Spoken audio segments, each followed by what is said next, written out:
Clara's hand froze on the doorknob. 3 knocks. Not the wind knuckles real and deliberate pounding through a blizzard that had buried Red Hollow for 2 days straight. Nobody survived that storm on foot. Nobody came looking for a widow with nothing left to steal. She pressed her back against the cold door, heart hammering, and whispered to the empty cabin, "Who's out there?" No answer came. Only another knock, harder this time, and somewhere behind her fear, a terrifying thought surfaced. What if opening this door changed everything she thought she knew about how her story was supposed to end? Before we continue, comment the city you're watching from tonight, so I can see how far this story has traveled. Now let's go back to where it all began. The fire had been dying for an hour, and Clara Whitmore refused to look at it anymore. She sat on the wooden stool her husband had built 2 winters ago, knees pulled to her chest, watching her own breath curl into the air of the cabin. 29 years old, and some nights she felt 60. Some nights she felt like she'd already died, and nobody had bothered to tell her.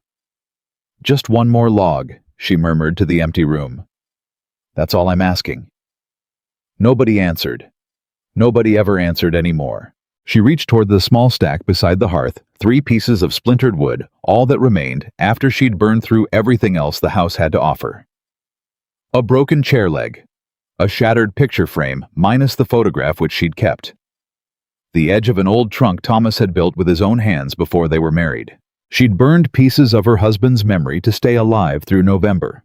She told herself it didn't count as losing him. Not really. Not when she still had the ache in her chest every single morning, sharp and immediate, like his death had happened yesterday instead of 2 years ago. 2 years, she said aloud, testing the words. 2 years, Thomas. The cabin didn't answer that either. She fed one log to the flame and watched it catch small and stubborn, throwing orange light against walls that used to hold a mirror, a set of her mother's dishes, a quilt Clara had sewn herself during their first winter together. All gone now. Sold, traded, bartered away piece by piece to men in town who looked at her with pity, dressed up as generosity. "I'll give you $2 for the mirror, Mrs. Whitmore. More than it's worth, but I know times are hard." Times are hard. As if hard was a season that would pass. As if this was weather, and not just her life now stretching out in front of her like the frozen fields beyond her window, empty, white, and endless. She stood, joints protesting, and walked to the small pantry shelf. Flour. A little less than a cup, she guessed, cupped in a cloth sack that had once held 5 pounds. 3 potatoes, one with a soft spot she'd have to cut away come morning. That was it. That was everything standing between her and true gnawing starvation. "Christmas Eve," she whispered, and laughed, a short broken sound with no humor in it at all.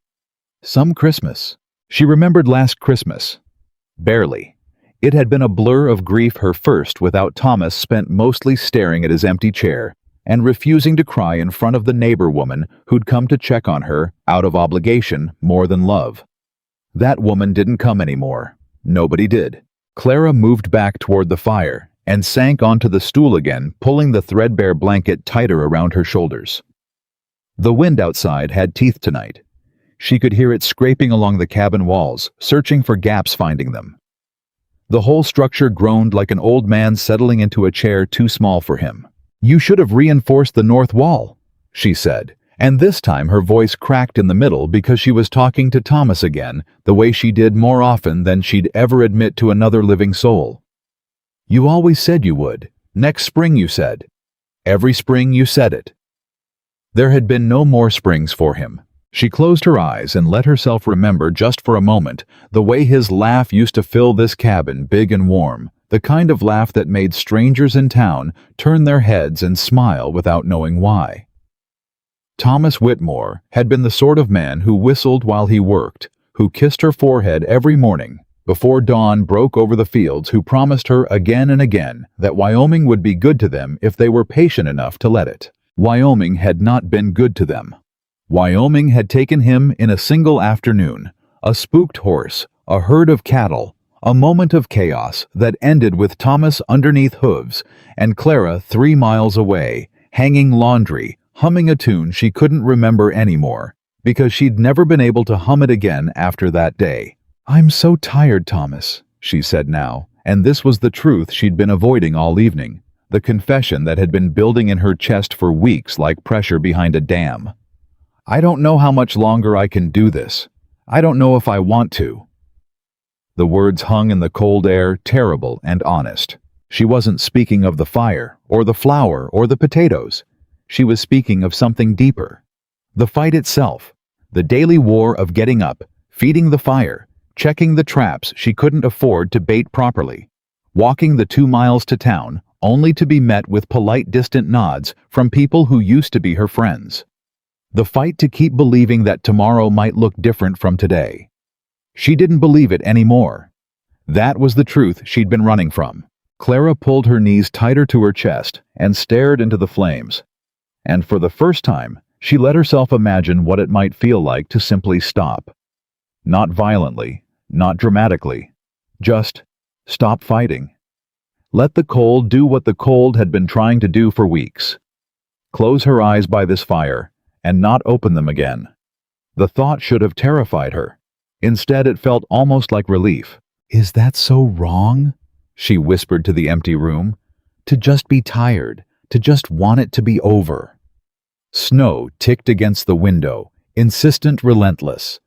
The storm outside had been building since morning, and now in the deep hours of the night, it howled with a fury that made the cabin's timber walls shudder. Clara had lived through Wyoming winters before. She knew what a storm like this meant. Death sometimes for men and animals caught outside it. Isolation always for anyone inside it. Nobody would come tonight. Nobody would come for days. She thought of her nearest neighbor. The Hendricks family, 4 miles east too far in this weather, and besides, they'd stopped inviting her to supper months ago after she'd broken down. Crying at their table over something small, something she couldn't even remember now. Embarrassment did strange things to friendship. People didn't know what to do with grief that refused to heal on schedule, so eventually they simply stopped showing up to witness it. "I understand," she murmured, though she didn't, not really. She understood loneliness.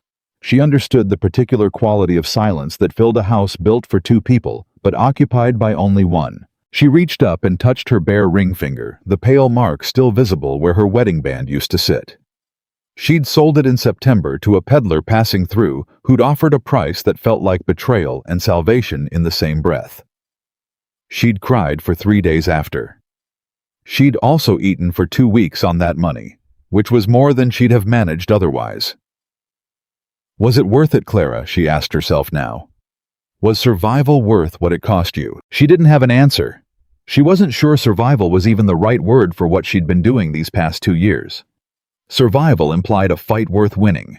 Lately it felt more like delay, a postponement of the inevitable. The fire popped, sending a small shower of sparks up into the dark chimney, and Clara flinched at the sound, more on edge than she wanted to admit. She'd been jumpy for weeks now. Every creak of the house, every gust of wind sent her heart racing in a way that exhausted her almost as much as the physical labor of simply staying alive. "You're not sleeping," she told herself the way she might have scolded a child. "You haven't slept properly in months." It was true.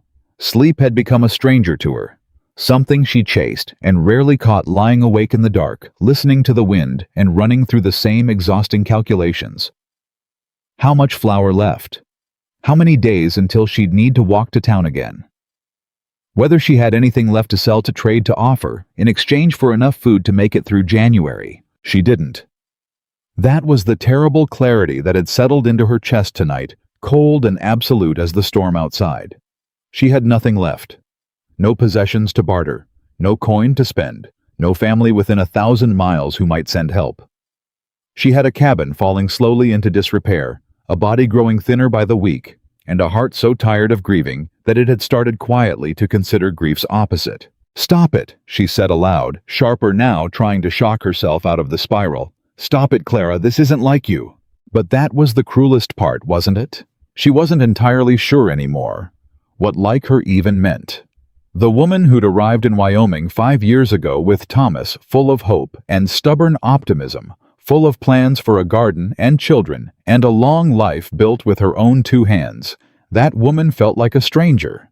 Now someone Clara had read about once in a story, rather than someone she had actually been. She rose from the stool, restless, and walked to the frost-covered window. Outside, the world had gone white and formless snow, whipping sideways in the wind. Visibility reduced to almost nothing beyond the glass. She pressed her palm against the cold pane and watched her handprint fog and fade. "Nobody's coming," she said, testing the words like she'd tested 2 years earlier, seeing if saying them aloud made them feel more true or less. Nobody's coming, and that's all right. That's just how it is now. She almost believed herself. She turned from the window and moved toward the small trunk at the foot of her bed. The one piece of furniture from her old life she hadn't been able to bring herself to sell or burn, and lifted the lid with careful, reverent hands. Inside lay the last of what remained, a folded quilt, too worn to sell, a Bible that had belonged to her mother, and a single photograph, the edges soft, from handling of Thomas standing in front of their half-built cabin, grinning at the camera like a man who had no idea what was coming. "You'd hate seeing me like this," she told the photograph, sitting down heavily on the edge of the bed. "You always said I was the strong one. Do you remember that? You said it the day we left Ohio. You said, 'Clara, you're stronger than any man I know, and I'm not just saying that to get you into this wagon.'" Her voice broke on the last words, and she let the tears come, finally, after holding them back all evening. They came slow at first, then faster, until she was crying in earnest, silent sobs that shook her thin shoulders. The photograph clutched against her chest, like it might somehow absorb her grief and carry it away. "I don't feel strong anymore," she whispered into the empty cabin. "I feel so tired, Thomas. I feel like I've been drowning for 2 years and nobody's noticed I stopped swimming." The wind howled louder, as if in answer, and the fire guttered low, and Clara Whitmore sat alone in a dying cabin, on the edge of a forgotten valley, further from hope than she had ever been in her entire life. She didn't know how long she sat like that.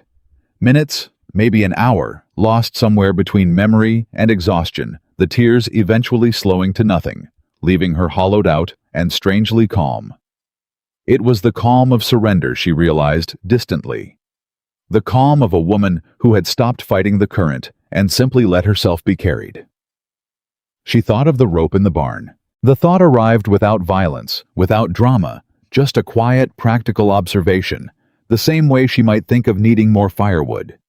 She sat with it for a long moment, testing its weight, and felt something cold and still settle over her, more frightening than any storm outside.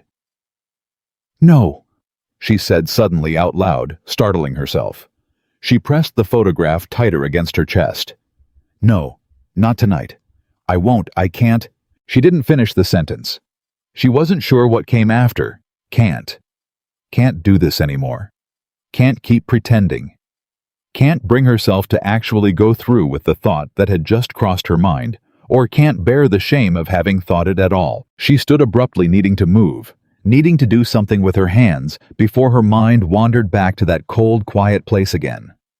She placed the photograph carefully back in the trunk, closed the lid, and walked to the window once more, pressing both palms flat against the freezing glass, as if the physical sensation might anchor her to the present moment. "I need to eat something," she told herself, businesslike now, forcing her voice into practicality. "I need to eat, and I need to sleep, and tomorrow will be different." She didn't believe that either. But she said it anyway because some nights, survival wasn't about belief. It was about going through the motions until belief caught up or didn't, and you kept going regardless. She moved to the small stove and prepared what passed for a meal. These days, a thin potato boiled without seasoning, eaten slowly to make it last longer in her stomach than it actually would. She ate standing up, staring out the window at nothing, at the white chaos of the storm, at a world that seemed to have forgotten she existed. When she finished, she banked what remained of the fire, wrapped herself in every blanket she owned, and lay down on the narrow bed she'd once shared with a living, breathing man who loved her. "Merry Christmas, Thomas," she whispered into the dark. "I wish I had something to give you. I wish I had something left to give anyone." Sleep, when it finally came, was thin and troubled, full of half-formed dreams she wouldn't remember by morning. The storm raged on outside, indifferent to her suffering, indifferent to the date on the calendar, indifferent to the particular cruelty of dying alone on a night meant for miracles. She didn't know how long she slept. She only knew that something woke her. Not the wind, not the cold, though both had crept deeper into the cabin while she slept, but something else. Something that made her whole body go rigid beneath the blankets before her conscious mind even understood why. A sound. Not the wind, not the house settling, something deliberate. She lay perfectly still, straining to hear over the roar of the blizzard outside, telling herself she'd imagined it, that exhaustion and grief had finally cracked something loose in her mind. It wouldn't be the first time these past months that she'd heard Thomas's footsteps on the porch, only to open the door to nothing but snow and silence, and her own foolish hope. Then it came again. A knock. Clara's eyes snapped fully open in the darkness. She sat up slowly, blankets falling from her shoulders, heart suddenly hammering so hard she could feel it in her throat. "No," she whispered. "No, that's not nobody would be out in this." But the knock came a third time louder, now more insistent. 3 deliberate raps against wood that could not possibly be mistaken for wind or imagination, or the desperate hallucination of a grieving mind. Someone was at her door, in the middle of the worst blizzard Red Hollow had seen in years. On Christmas Eve. Clara sat frozen on the edge of her bed, torn between 2 equally impossible fears. The fear of what might be standing outside in that storm, and the fear of what it might mean about herself, that some small, traitorous part of her chest had just lifted, just slightly, at the sound of another human presence in this world that had felt so completely, permanently empty only moments before. She rose on unsteady legs, wrapping the blanket around her shoulders like armor, and moved toward the door with slow, deliberate steps, each one echoing loud in the sudden silence of the cabin. For even the wind seemed, for one suspended moment, to be holding its breath alongside her. "Who's there?" she called out, and her voice sounded strange to her own ears, cracked and rusty from disuse and crying. "Who's out there?" No answer came. Only the wind returning now, with a vengeance screaming past the cabin walls. She reached for the iron latch, fingers trembling from cold, she told herself, only from cold, and hesitated there, hand hovering, heart pounding so loudly, she was certain whoever stood on the other side must be able to hear it. Every instinct told her this was foolish. A woman alone opening her door in the middle of the night during a blizzard to a stranger who had somehow found his way to the most isolated cabin in the whole valley. Every practical bone in her body screamed caution. But something else moved beneath that caution, something quieter, something that had been starving for 2 long years, and that something whispered a single word into the silence of her mind. Please. She didn't examine that word too closely. She didn't let herself wonder what exactly she was asking for, rescue or company, or simply proof that the world outside her cabin still contained other living, breathing souls who might even for a moment see her. Her fingers closed around the latch. She lifted it. The door shuddered against the wind fighting her, and she had to throw her shoulder into it to force it open even a few inches, snow immediately whipping into the cabin, stinging her face, stealing her breath. And there, standing just beyond her threshold, barely visible through the white chaos of the storm, was the outline of a man, tall, broad-shouldered, covered in snow from head to boot, one gloved hand still raised as if prepared to knock a 4th time. Clara's breath caught in her throat. For one wild, irrational moment, grief and hope collided so violently in her chest that she almost said his name, almost impossibly believed that the storm had somehow delivered Thomas back to her, that 2 years of mourning had been some terrible dream from which she was finally waking. But the man lowered his hand, and even through the swirling snow, she could see clearly that this was not her husband. This was a stranger. A stranger standing in her doorway, in the middle of the worst storm of the year, snow crusted thick across his shoulders, his breath coming in ragged clouds, his dark eyes finding hers with an expression she could not immediately name. "Ma'am?" The stranger said, his voice rough from cold and exhaustion, barely audible over the howling wind. "I'm sorry to trouble you so late. My horse gave out about a mile back, and I saw your light through the trees. I wouldn't ask, but..." He stopped himself, glancing past her into the dim, fire-lit cabin, and something shifted in his expression. Not judgment, Clara realized with a jolt of surprise, but concern. Genuine concern for her, a complete stranger. "But I think we might both be in some trouble tonight," he finished quietly. Clara stood frozen in the doorway, wind and snow whipping around them both, torn between every instinct that told her to slam the door against this unknown danger, and something else entirely. Something that had been waiting, starving, hoping for 2 long years without her even realizing it. "Please," she heard herself say, though she hadn't consciously decided to speak. "Please come in out of the cold."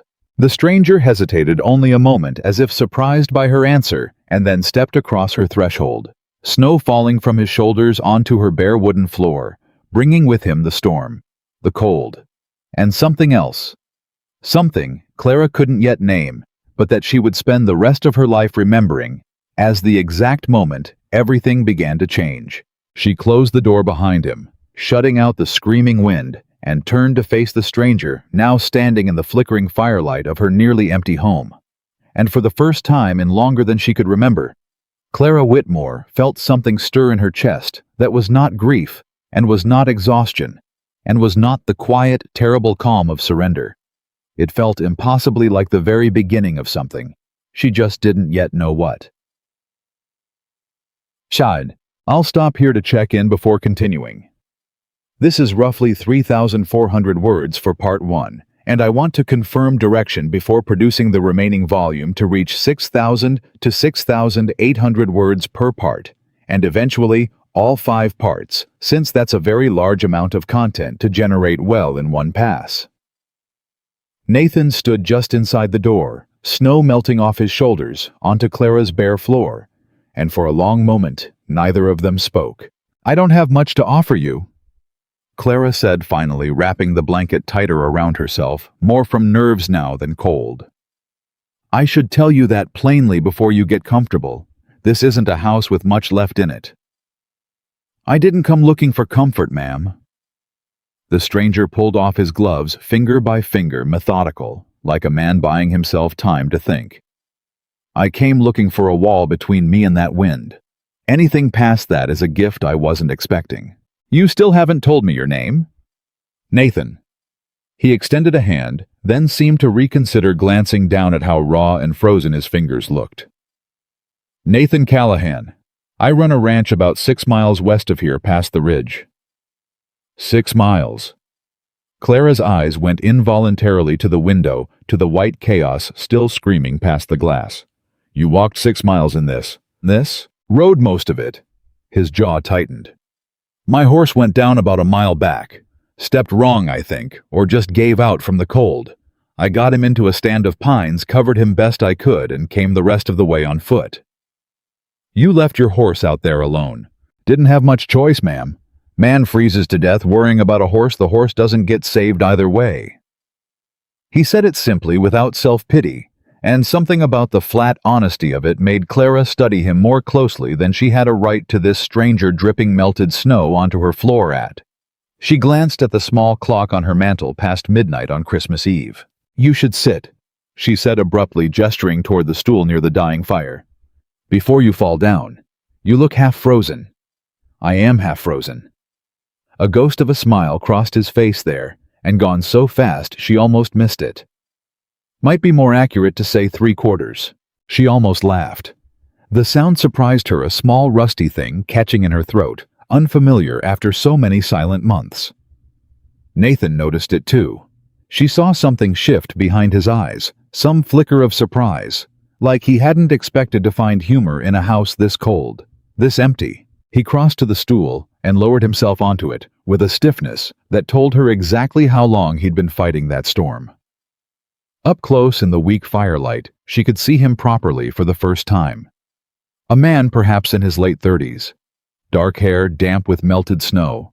A face weathered by sun and work. And something else, something older and sadder that lived behind his eyes, even when his mouth tried for lightness.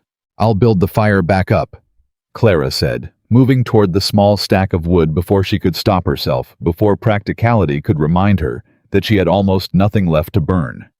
No. Nathan's voice was firm, and when she turned, he was already shaking his head. Don't waste your wood on my account. I've got a bedroll. I'll manage on the floor near the hearth. You'll freeze. I've slept colder. Not in my house you won't. The words came out sharper than she intended, some old stubbornness rising up in her that she hadn't felt in months, and Nathan's eyebrows lifted slightly, surprised. Yes, ma'am, he said, and there was something almost gentle in his tone now, like he'd just glimpsed something underneath her exhaustion that he hadn't expected to find. She fed the fire one log, then after a long hesitation a second, watching the flames climb higher, and telling herself sternly that she'd find more wood tomorrow somehow, that she couldn't let a half-frozen stranger die in her cabin over a few sticks of firewood, no matter what it cost her later. You said your horse went down. She settled onto the edge of her bed, putting careful distance between them. Old instincts about propriety, fighting with the strange, undeniable comfort of simply having another voice in the room. Won't he die out there? Shouldn't we? Is there anything? There's nothing to be done tonight. Nathan's voice roughened, and for the first time she saw real worry cross his face quickly. Masked. I covered him with what I had. Come first light, if the storm breaks, I'll go back for him. If it doesn't. He didn't finish the sentence. He didn't need to. I'm sorry, Clara said quietly, and meant it, surprising herself with how much she meant it sorry for a horse she'd never seen belonging to a man she'd known for perhaps 10 minutes. Storm doesn't care much about sorry. He said it without bitterness, just fact, the way a man says things he's made peace with a long time ago. Storm doesn't care about much of anything at all. No, Clara agreed softly. It doesn't. Something in the way she said it made Nathan look up sharply, studying her face in the firelight with an attention that made her want to look away, and made her unable to. You've had a hard winter, he said. Not a question. I've had a hard 2 years. The words slipped out before she could stop them, and she immediately wanted to snatch them back, embarrassed by how easily this stranger had pulled honesty out of her exhausted, undefended heart. Forgive me. You don't need to hear my troubles. You've got your own tonight out there in that storm with your horse. I don't mind hearing it. Nathan leaned forward slightly, forearms on his knees, and there was nothing performative in his attention. No polite mask of concern, like the ones she'd grown so tired of seeing on the faces of neighbors who'd long since stopped truly looking at her. Truth is, I could use the distraction.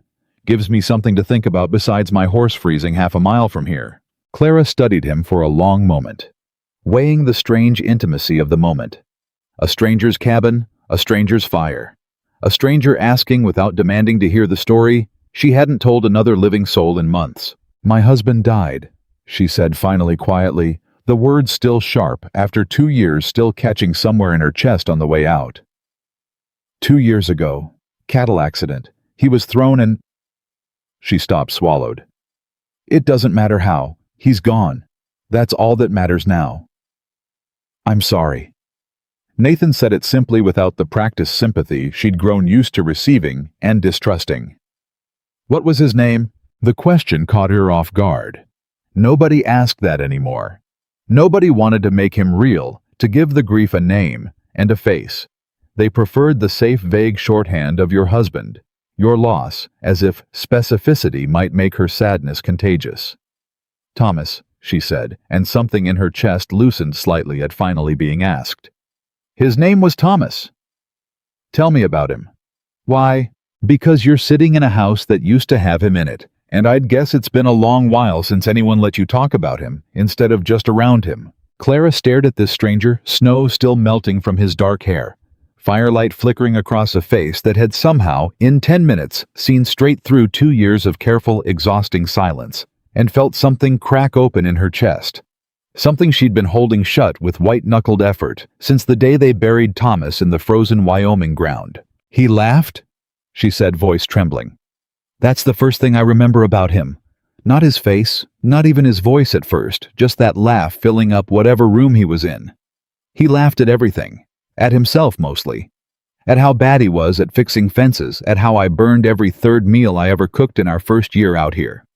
You still burn meals, The question was so unexpected, so lightly teasing, that Clara actually laughed a real laugh this time, short and surprised, escaping before she could catch it.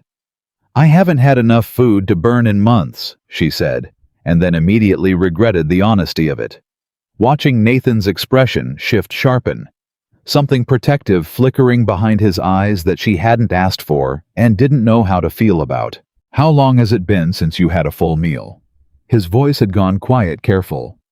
"That's not—" Clara straightened, old pride rising fast to cover the humiliation clawing up her throat. "That's not something you need to concern yourself with, Mr. Callahan." "Nathan! Nathan, it's not your concern." "Maybe not."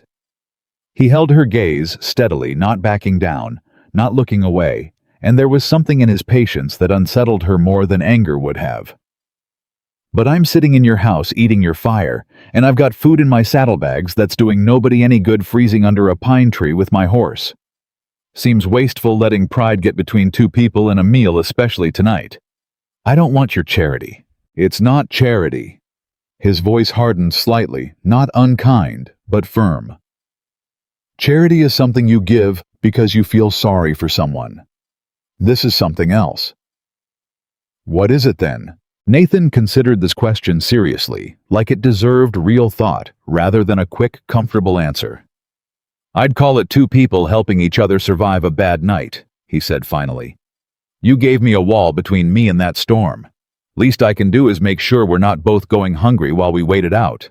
Clara opened her mouth to argue further, old stubbornness rising, and then stopped herself, because underneath the pride, underneath the humiliation of being seen this clearly, this quickly by a complete stranger, there was something else.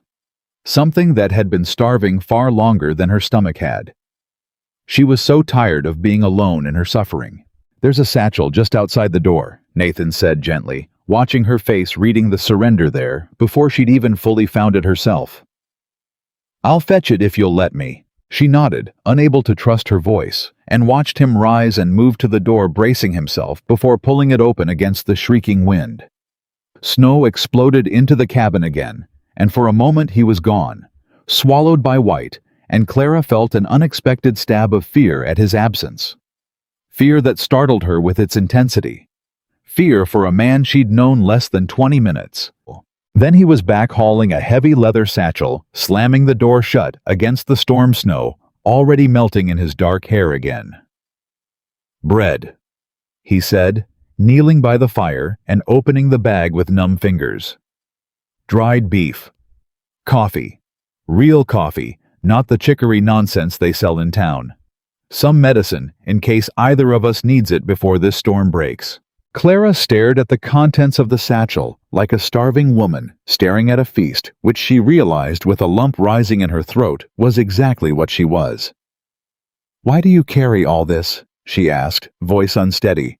"Out on a simple ride?" Nathan's hand stilled over the bread for just a moment, something shifting across his face.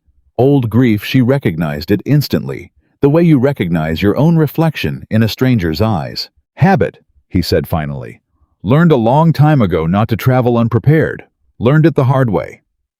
Something in his tone told her not to push further, not yet, and she respected the boundary the way she hoped desperately someone might eventually respect hers. They ate in near silence at first, Clara devouring bread with a hunger she was almost too ashamed to show, though Nathan, to his credit, never once commented on the speed or desperation of it, simply passed her more when her portion disappeared, refilling without being asked. "Slower," he said once gently, not scolding, just concerned. "You'll make yourself sick eating that fast after going without." She forced herself to slow down, embarrassed, and Nathan looked away tactfully, giving her the small dignity of not watching too closely while she regained some measure of composure. "Better?" he asked after several minutes, once her breathing had steadied, once the wild, desperate edge had faded from her eyes. "Better," she admitted. "I can't remember the last time I felt this full." "When did you last eat properly?" Clara considered lying. The habit of pride was old, deeply worn, and some part of her wanted badly to preserve whatever dignity remained after this stranger had already seen so much of her desperation laid bare in one short hour. But something about Nathan's steady, patient gaze made lying feel impossible. I don't remember, she admitted quietly. Weeks, maybe. I've been rationing what little I had. A potato here, a bit of flour there. Enough to keep from starving outright, not enough to ever feel full. Nathan's jaw tightened, and for a moment, something dark and furious moved behind his eyes. Not directed at her, she understood instantly, but at the situation itself, at a world that could leave a woman starving and alone through an entire winter, without anyone in the nearest town lifting a finger to help. Doesn't anyone check on you? His voice had gone rough.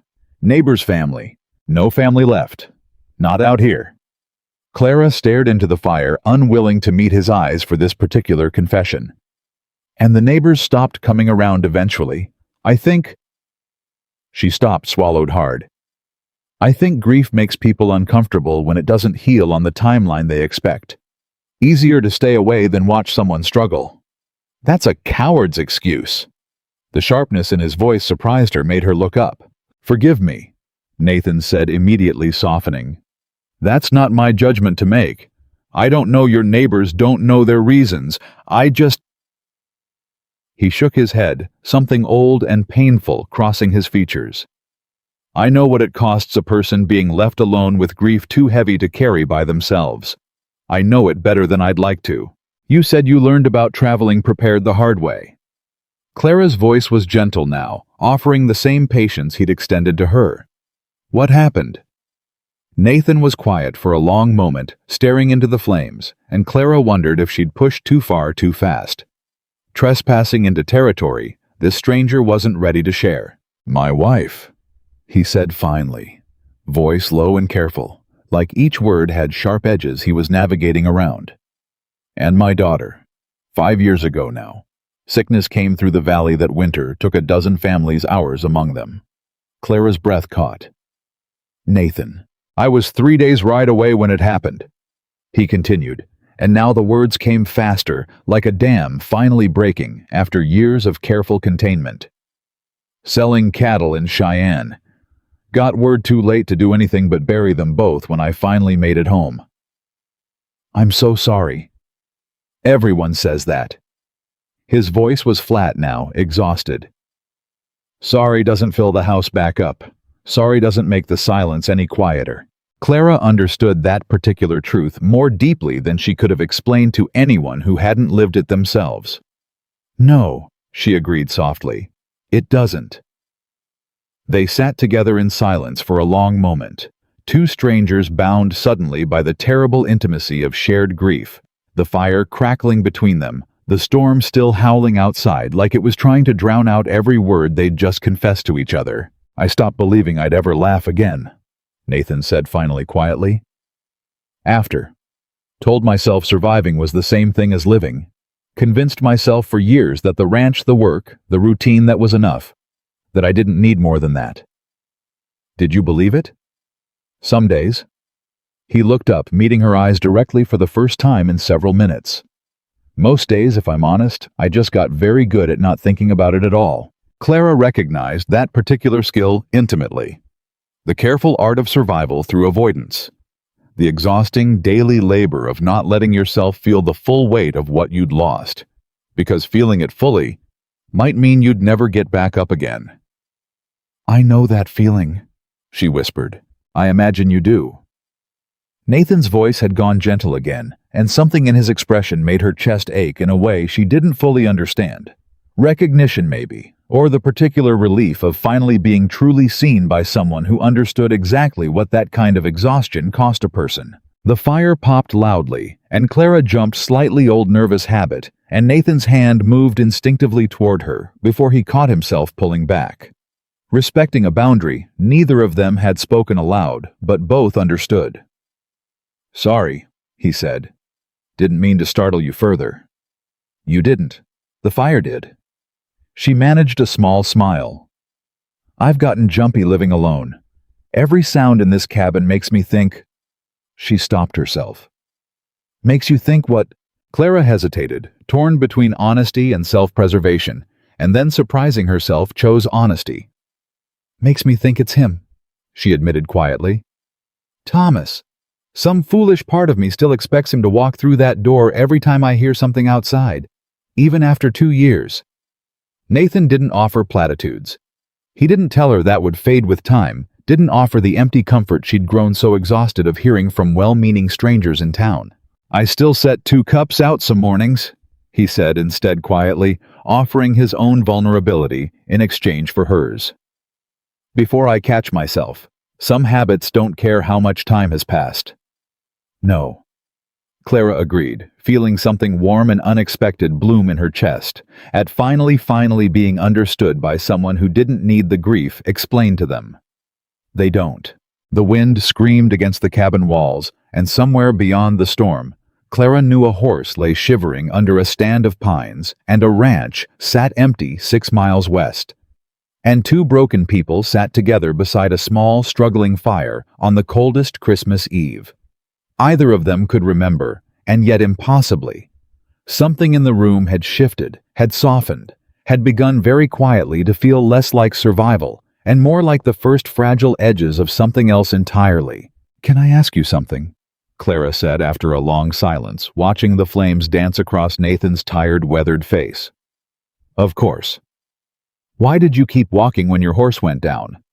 You could have turned back, tried to make it home somehow, or waited out the storm with the horse instead of leaving him and pressing on alone." Nathan considered the question seriously, the same careful thoughtfulness he seemed to bring to everything he said. "Honestly," he admitted, "I saw the light from your window through the trees, and something told me to keep going toward it instead of turning back. Couldn't explain it better than that, even if you asked me to." "That's not much of an explanation." "No." He agreed, a small smile tugging at the corner of his mouth. "But it's the true one. Sometimes a man just knows he's meant to keep walking toward something, even when he can't say exactly why." Clara felt her cheeks warm unexpectedly, and looked down at her hands rather than meet his eyes, unsettled by how much weight those simple words seemed to carry between them. "Well?" she said, finally clearing her throat, forcing lightness into her voice that she didn't entirely feel. "I'm glad you kept walking. 6 miles is a long way to travel for a stranger's cold cabin." 6 miles is nothing," Nathan said quietly, "compared to what a man might lose by turning back too soon." The words hung in the air between them, heavier than either of them seemed prepared to examine directly, and Clara found herself looking up, despite her earlier resolve meeting his eyes across the small fire. Feeling something pass between them, that neither grief nor exhaustion, nor 2 years of careful protective loneliness had prepared her for. Outside, the storm showed no sign of relenting. Inside, for the first time in longer than she could remember, Clara Whitmore did not feel entirely alone. Clara didn't sleep again that night. She told herself it was the unfamiliarity of another person breathing in the same room, the strangeness of hearing someone else's weight shift against the floor, someone else's quiet movements by the dying fire. She told herself it was simply that, nothing more, nothing deeper than the basic animal alertness of a woman alone who'd learned to sleep lightly these past 2 years. She didn't examine the other possibility. Not yet. Nathan had stretched his bedroll near the hearth without being asked, settling himself there with the practiced efficiency of a man accustomed to making do in difficult circumstances, and had fallen asleep with a speed that told Clara everything she needed to know about how exhausted he actually was beneath all that careful steadiness. Within minutes, his breathing had deepened and slowed, and she'd been left alone with the fire, the storm, and a mind that refused to follow him into sleep, no matter how desperately she needed it. She lay on her narrow bed and stared at the ceiling, and thought about what he'd said. 6 miles is nothing compared to what a man might lose by turning back too soon, and felt her chest tighten around the words in a way she didn't trust and couldn't explain and wasn't ready to name. He was a stranger. That was the thing she kept returning to, the anchor she kept throwing down every time her thoughts drifted somewhere dangerous. A stranger who had knocked on her door out of necessity, who had shared his food because he was a decent man, who had talked to her in the dark because they were 2 broken people trapped together in a blizzard with nothing else to do but be honest. That was all this was. That was all it could be. She told herself that firmly, repeatedly, until somewhere near dawn, exhaustion finally won and pulled her under. She woke to the sound of an axe, the rhythmic, deliberate crack of steel against wood somewhere outside the cabin, and for one disoriented moment she lay perfectly still, caught between sleep and waking, hearing Thomas, her mind supplying his face, his hands, the particular easy rhythm of the way he used to split wood in the early morning before she was fully awake. And then the moment passed and she was fully awake. And it wasn't Thomas. It was Nathan. She sat up slowly, blinking against the thin gray light coming through the frost-covered window. The fire had been built back up fresh, properly stacked, burning hot and steady, with logs she hadn't put there. She turned her head and found that Nathan's bedroll was folded neatly beside the hearth. His boots gone, his coat gone. His presence reduced to that crackling fire and the sound of the axe still working steadily outside. Clara stood, wrapped the blanket around her shoulders, and crossed to the window. He was in the yard, or what passed for her yard now, more snow than ground, working through a pile of timber she recognized from the back of the property. Wood she'd known was there, but hadn't had the strength to split herself, hadn't even let herself think about, because thinking about what she couldn't do was a particular kind of torture she'd learned to avoid. He'd been at it for a while, she could tell. The pile of split logs beside him was already substantial, stacked with the careful order of someone who understood how important it was to do something right if you were going to do it at all. Clara watched him for a long moment and felt something unfamiliar move through her chest. Not quite gratitude, though it was that too. Not quite grief. Though grief was tangled up in everything these days, but something older and more fundamental. She felt seen, helped. Not out of pity or obligation, or the kind of distant civic duty that kept the town from actively letting widows starve, while still maintaining a comfortable distance from their actual suffering. He was just helping, simply practically without announcement or fanfare, or the expectation of recognition. She had forgotten that kind of help existed in the world. She was still standing at the window when he looked up and caught her watching him. He didn't wave, didn't call out, just met her eyes through the glass for one brief, even moment, and then turned back to the work without comment, like being watched while you helped someone wasn't embarrassing to him at all. Clara moved to the stove and put water on to boil. When Nathan came inside 20 minutes later, stomping snow from his boots, his cheeks bitten red by the cold, she had coffee ready. Real coffee, made from the supplies in his saddlebag. The rich, dark smell of it filling the cabin in a way that made her chest ache. With memory of ordinary mornings of Thomas sitting across from her, with his hands wrapped around his cup, and nowhere urgent to be. "You didn't have to do that," she said, setting the cup on the small table, one of the last pieces of furniture she had left. Nathan hung his coat on the hook by the door, an action so naturally domestic, so unremarkable, that it momentarily stopped her breath, and came to the table curling his cold hands around the cup with obvious gratitude. "The wood needed splitting," he said simply. "I know. It's been—" She stopped herself before she said months before she gave him more of her helplessness than she'd already offered up in the long, honest hours of the night before. "Thank you," she said instead, and meant it more deeply than the simple words seemed capable of carrying. "Storm's still up," Nathan said, glancing toward the window. "Not as bad as last night, but nothing I'd want to ride through. Horse will have to wait another day, unless it clears faster than I think it will. You can stay." The words came out immediately without hesitation, and she felt the back of her neck warm slightly at how quickly they'd arrived. "I mean, there's no sense going back out in that. You'd only be in trouble again by nightfall." Nathan nodded, wrapping both hands tighter around the cup, and Clara noticed for the first time in the daylight just how deeply tired he looked, not sleepy tired, but the kind of tired that lived in a person's bones, the kind that didn't get better with sleep because it hadn't started with sleeplessness. "You look like you haven't rested in a long time," she said before she could think better of it. He glanced up, surprised, then looked back down at his coffee. "Ranch runs on one man at the moment," he said. "Keeps you busy. One man, you don't have ranch hands. Had two. Lost them both to a bigger operation up north in September. Better wages, couldn't blame them." He turned the cup slowly in his hands. "Been managing alone since." "Since September." Clara stared at him. 4 months alone, running a full ranch by yourself. Not the first time. His voice was even matter-of-fact, but she'd already learned enough about Nathan Callahan in the past several hours to hear what lived underneath the levelness, the same careful suppression she recognized in herself, the determined refusal to let difficulty be called suffering, as long as you could still stand up under the weight of it. "It's not weakness," she said quietly, "to admit that something is too heavy to carry alone." Nathan looked up sharply, something flickering behind his eyes, a flash of something raw and exposed that he covered almost immediately with a small, careful smile. "Look who's talking," he said softly. Clara opened her mouth, then closed it again. Fair. That was entirely fair, and they both knew it.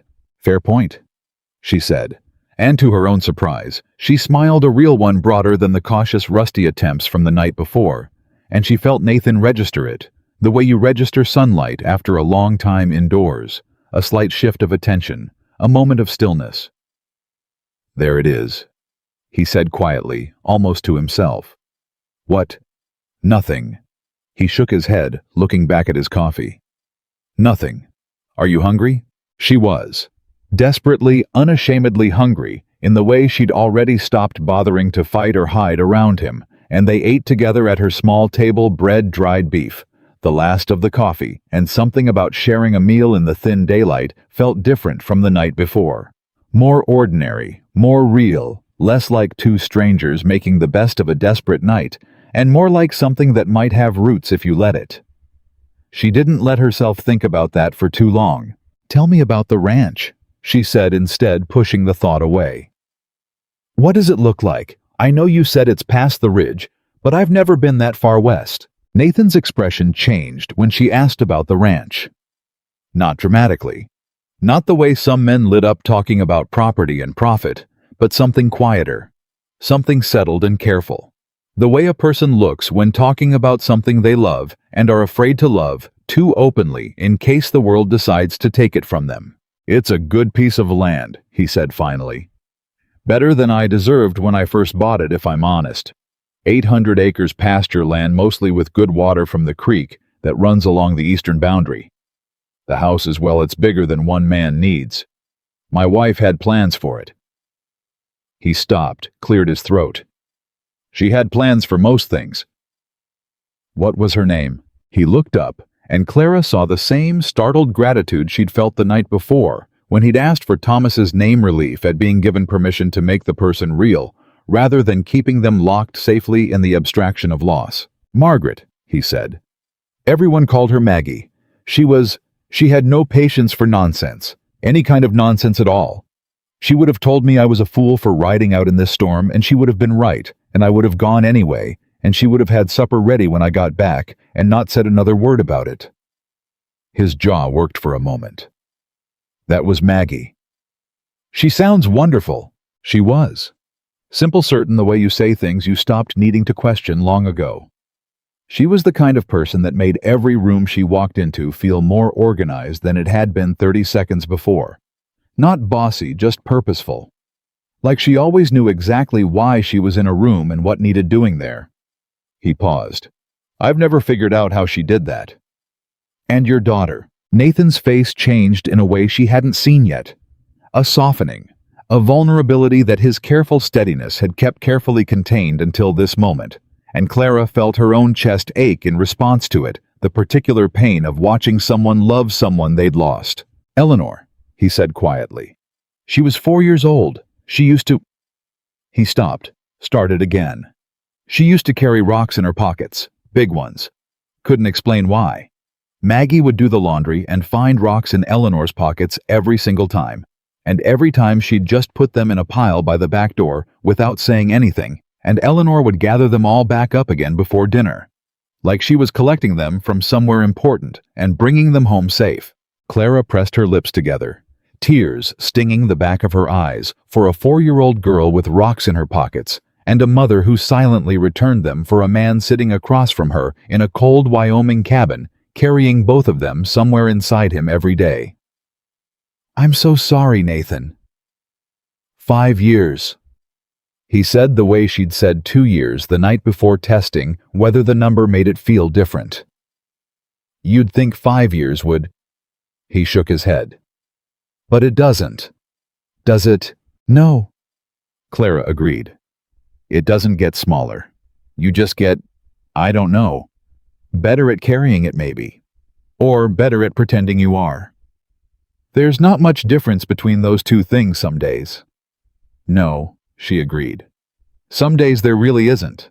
They sat in silence for a moment, comfortable with it now, in a way they hadn't been the night before, the silence between them having become less a gap to fill and more a shared space held quietly by two people who understood the particular language of loss. Then Nathan pushed back from the table, and the sudden purposefulness of his movement startled her. "I want to look at your roof," he said. Clara blinked. "My what?" "Your roof. Last night when the wind picked up, there was a sound coming from the northeast corner that I didn't like. Something loose up there, probably a shingle or a section of boarding. In a storm like this, one loose section can turn into a serious problem fast." "You don't need to." "I know I don't need to." He was already pulling his coat back from the hook. "But I'm here, and it needs doing so. Nathan." Her voice came out sharper than she intended, and he stopped, turned, waiting. She struggled for a moment, trying to find the words, trying to explain the complicated knot of pride and gratitude and shame that tightened in her chest every time he moved to fix something in this cabin she'd been failing to maintain for 2 years. "I don't want you to think I don't need someone to come in here and—" "Clara." His voice was gentle but direct, cutting through the tangle of her sentence. "I know you don't need it. I know you're not helpless. I know you've been holding this place together with your 2 hands and pure stubbornness for longer than anyone had a right to ask of you." She blinked, surprised. "But here's the truth," he continued more quietly. "That roof doesn't care about your pride, and neither does the cold. And I'm standing here with nothing useful to do while my horse freezes in the trees, and the storm keeps me grounded, and fixing things that need fixing is the only way I know how to be still without going crazy." He paused. "So let me fix the roof. Not for you, for me." Clara looked at him for a long moment. This stranger with snow still damp in his dark hair, and a daughter's name in his voice, and a grief in his eyes that matched her own in ways she couldn't map yet, and wasn't sure she should try. And something that had been rigid in her chest for 2 long solitary years shifted slightly, loosened like ice beginning to give way in the first real warmth of spring. "Fine," she said. "Fix the roof." He fixed the roof. He was up there for the better part of an hour, and Clara spent that hour in a state of entirely unreasonable anxiety, standing just inside the door and telling herself repeatedly that a grown man on a rooftop was not her responsibility. That grown men climbed on rooftops all the time without incident. That the sounds of hammering and shifting weight she could hear above her were perfectly normal, and not at all cause for the specific kind of fear she was feeling, which was the fear of losing someone she had barely begun to know was there. When Nathan came back inside, his hands cold and his jaw set with satisfaction, she had more coffee waiting without quite knowing she'd decided to make it. "Thank you," she said, and this time neither of them pretended the gratitude was simple. "You've got a section on the east side that needs proper attention come spring," he said, warming his hands on the cup. "Everything else is solid enough for now. Whoever built this cabin knew what they were doing." "Thomas built it," Clara said. "Him and his brother in the summer before we came out. Spent 3 weeks on it before I arrived." "He built well. He did most things well." Her voice steadied on that found something firm to stand on.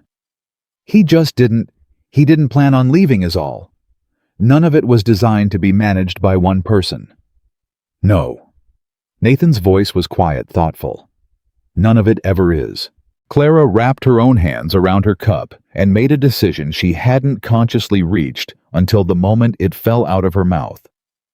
"I was thinking about giving up last night," she said, "before you knocked." The cabin went very still. Nathan didn't move, didn't speak, just watched her face with a careful attention that made her feel simultaneously terrified and understood. I wasn't." She stopped, tried again, needing to be precise, needing him to understand what she meant and what she hadn't meant. I mean giving up on fighting, on trying, not—" She shook her head. "I want to be clear about what I'm saying." "I understand what you're saying," Nathan said quietly. "I've thought it too. Not about dying," he added carefully, "but about what comes just before that. About the moment when surviving starts to feel like punishment instead of purpose." Yes. The word came out like breath she'd been holding for months. That. Exactly that. "What stopped you?" "You knocked." The silence that followed had a different quality than all the silences before it, heavier, denser, carrying the weight of what had almost not happened, what she had been standing on the edge of, when 3 deliberate knocks changed the entire geography of the night. "I wasn't supposed to come this way," Nathan said finally, his voice strange, slightly rough. "The ridge road is faster to town from my property. I only came through the valley because something felt wrong about the ridge in this weather. Too exposed." He paused. "I almost turned back before I reached your property line. My horse was exhausted, and the storm was getting worse, and I thought, just turn back, Nathan. Find the hollow near the creek and wait it out." Clara stared at him. "What made you keep going?" "Light," he said simply. "I saw the light from your window through the trees, and I thought someone's awake in there. Someone's up at this hour in this storm, and that usually means trouble, and—" He stopped, shook his head slowly. "I don't know. I couldn't make myself turn away from it." Clara set her cup down on the table with hands that weren't quite steady. "I was standing at that window," she said.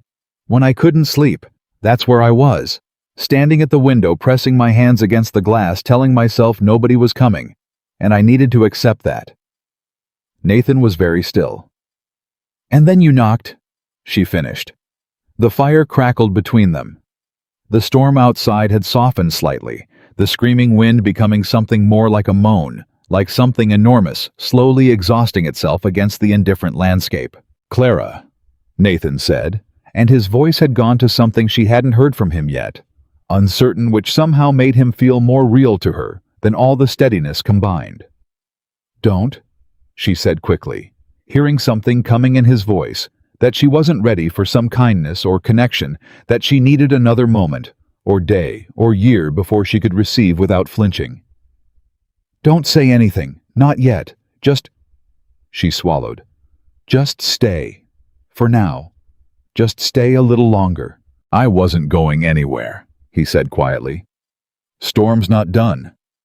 "No," she agreed, looking at the window at the white sky beyond it, at the particular pale light of a Wyoming winter midday that looked almost exactly like almost everything was going to be all right. "It's not."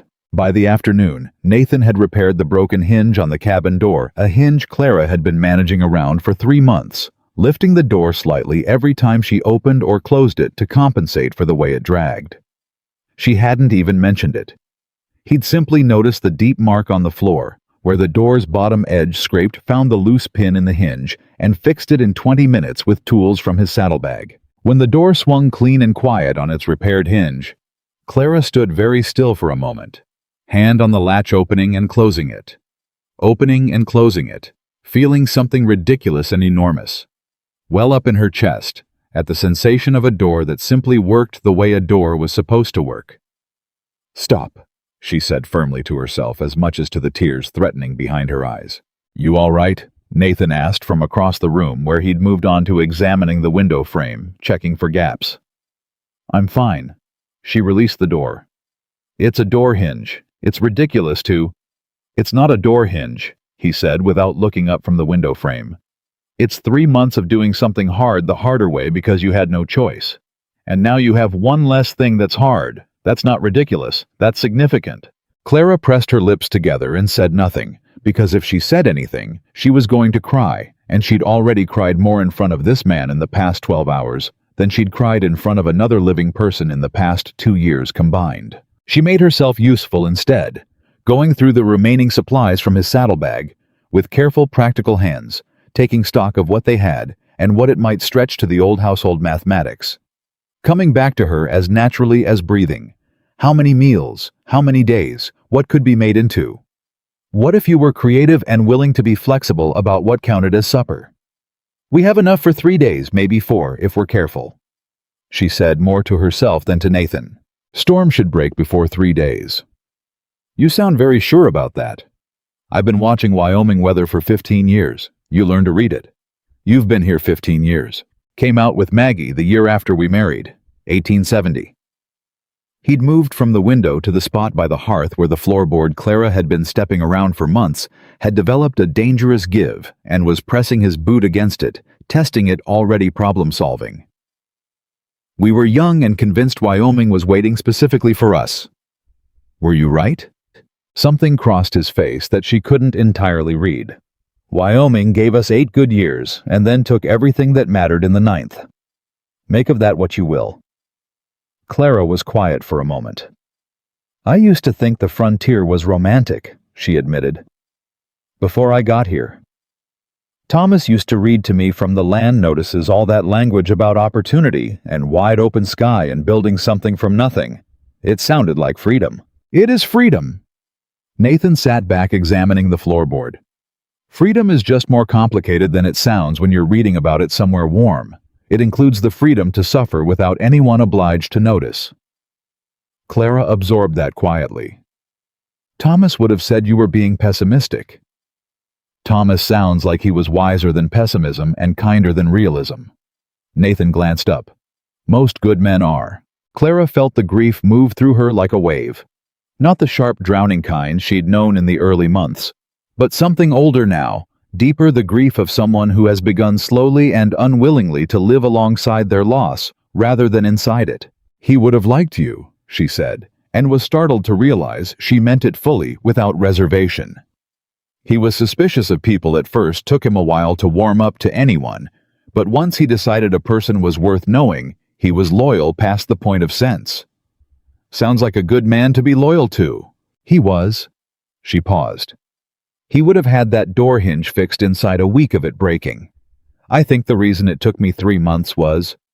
She stopped, laughed softly. The sound sad but not without warmth. I think it was because every time I got close to fixing it, I'd think about how he would have done it, and I'd end up just stepping around the problem instead. Nathan nodded slowly. Grief works that way.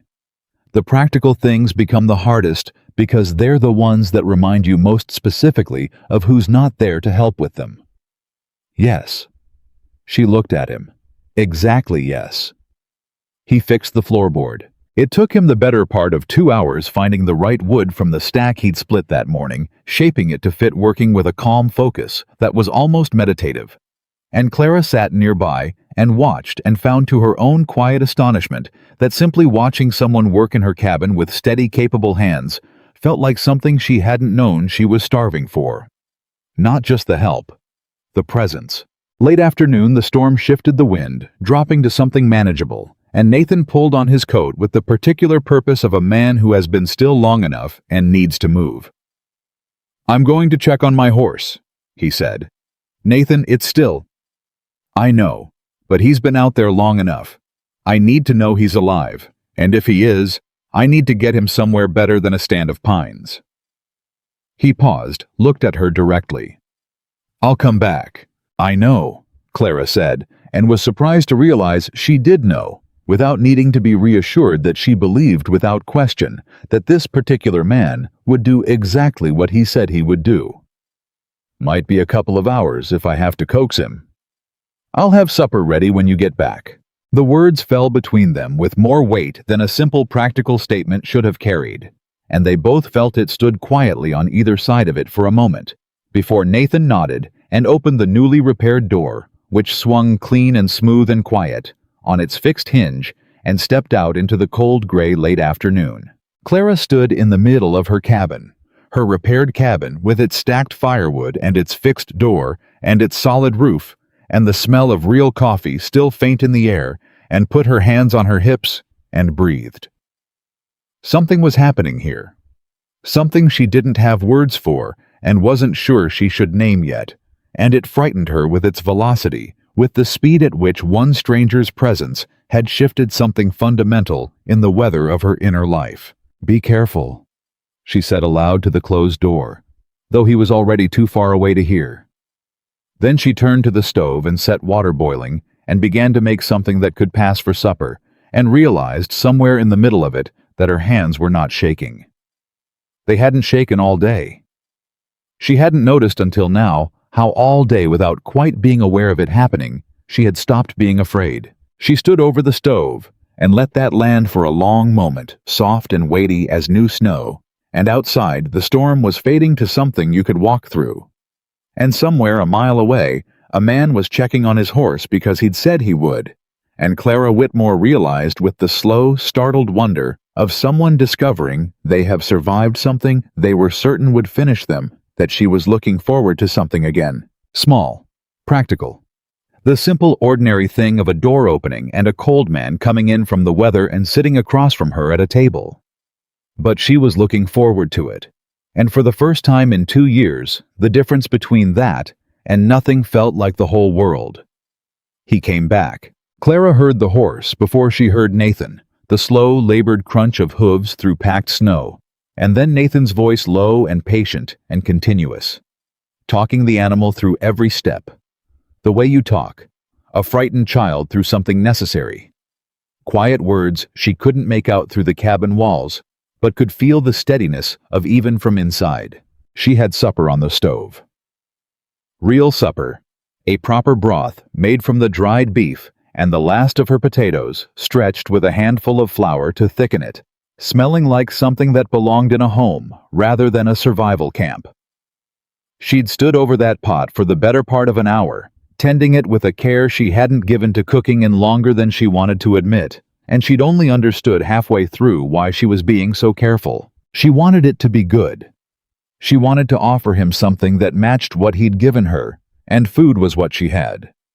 The door opened, swung clean on its repaired hinge, a sound so small and so significant she still wasn't over it, and Nathan came in carrying cold air and relief in equal measure, snow across his shoulders, his face tight from the cold, but his eyes clear.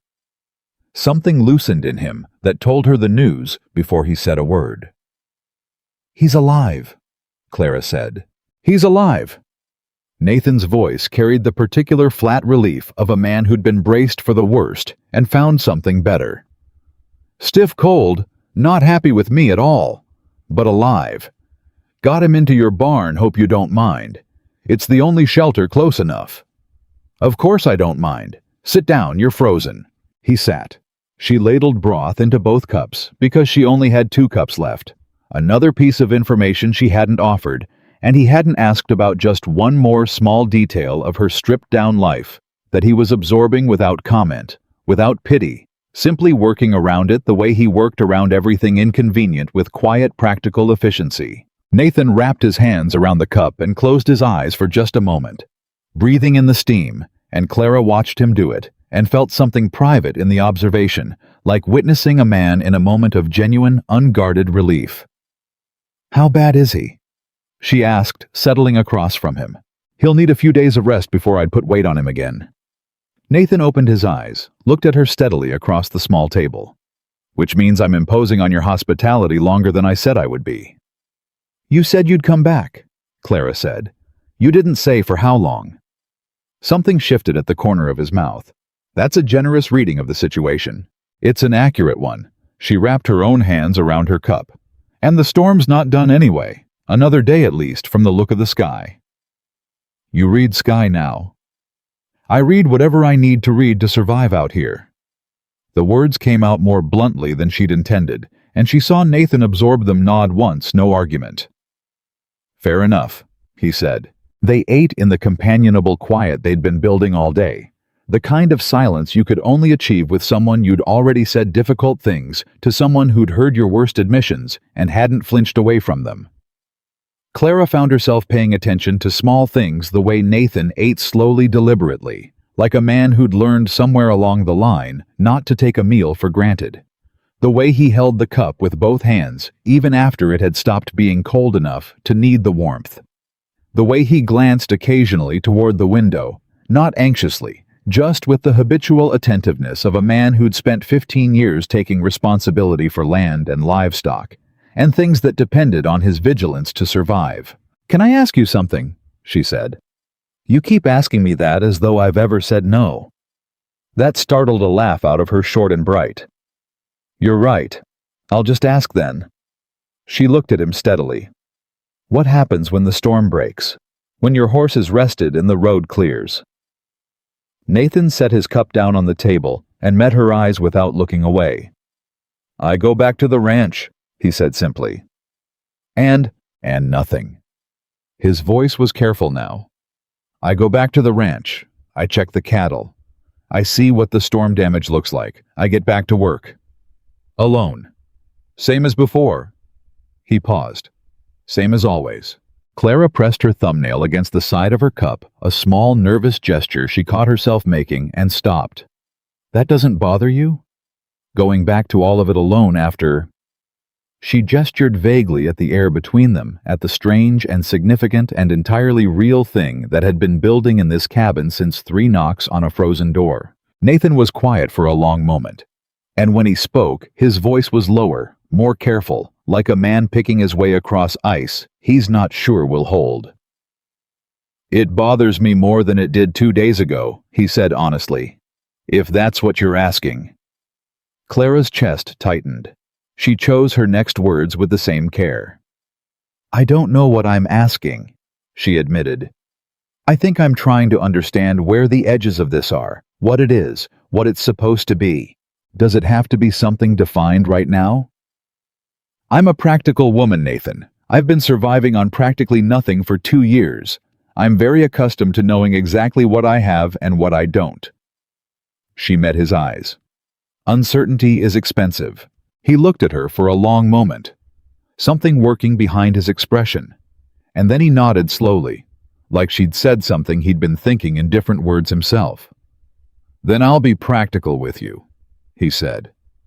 I don't want to go back to the ranch and forget about this cabin.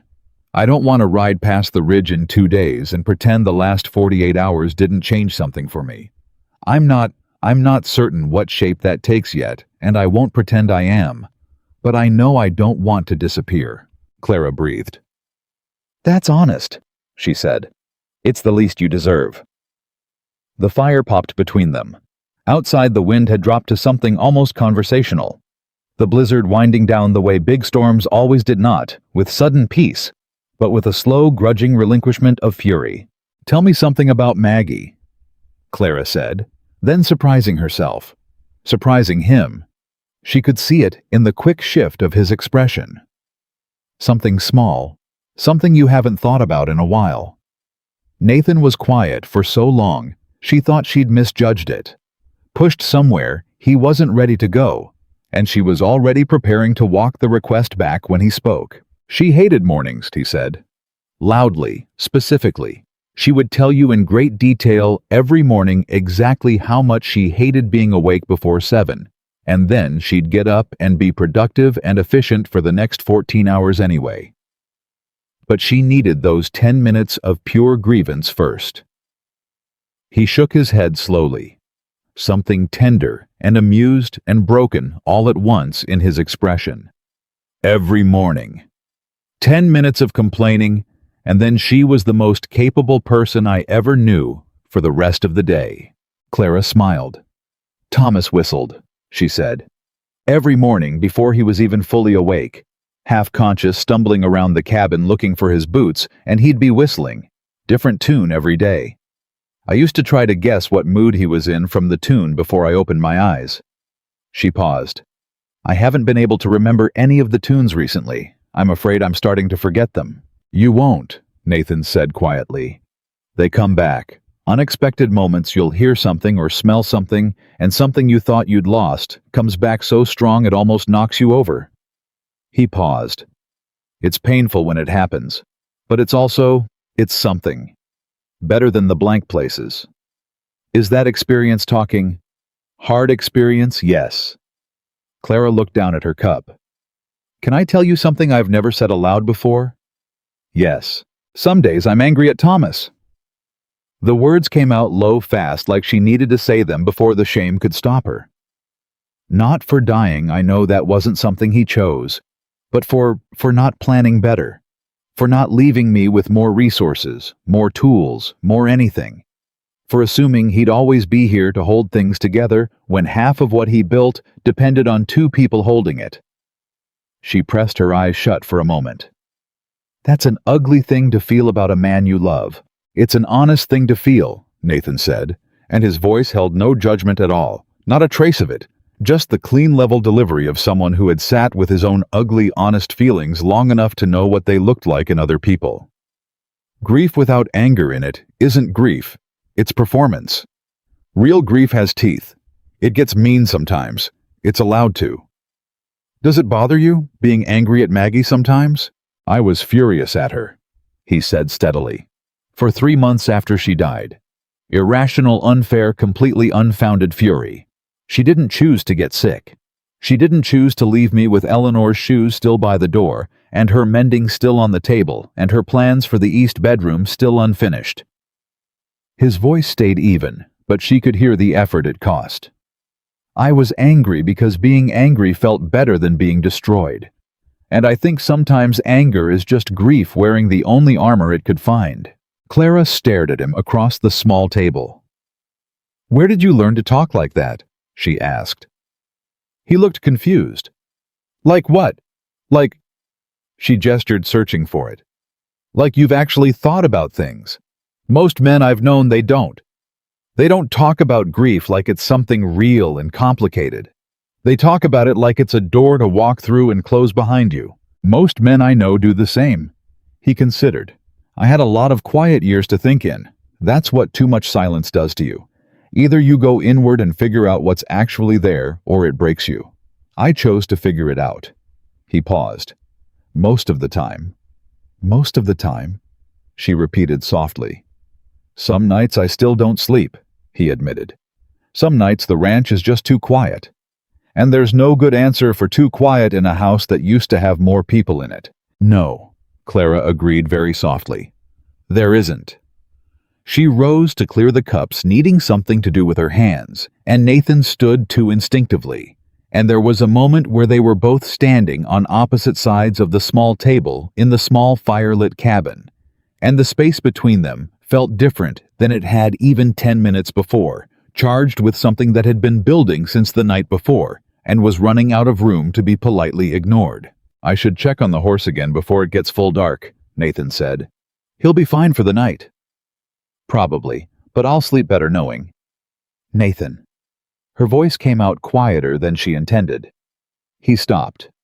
Clara. She didn't know what she'd been going to say.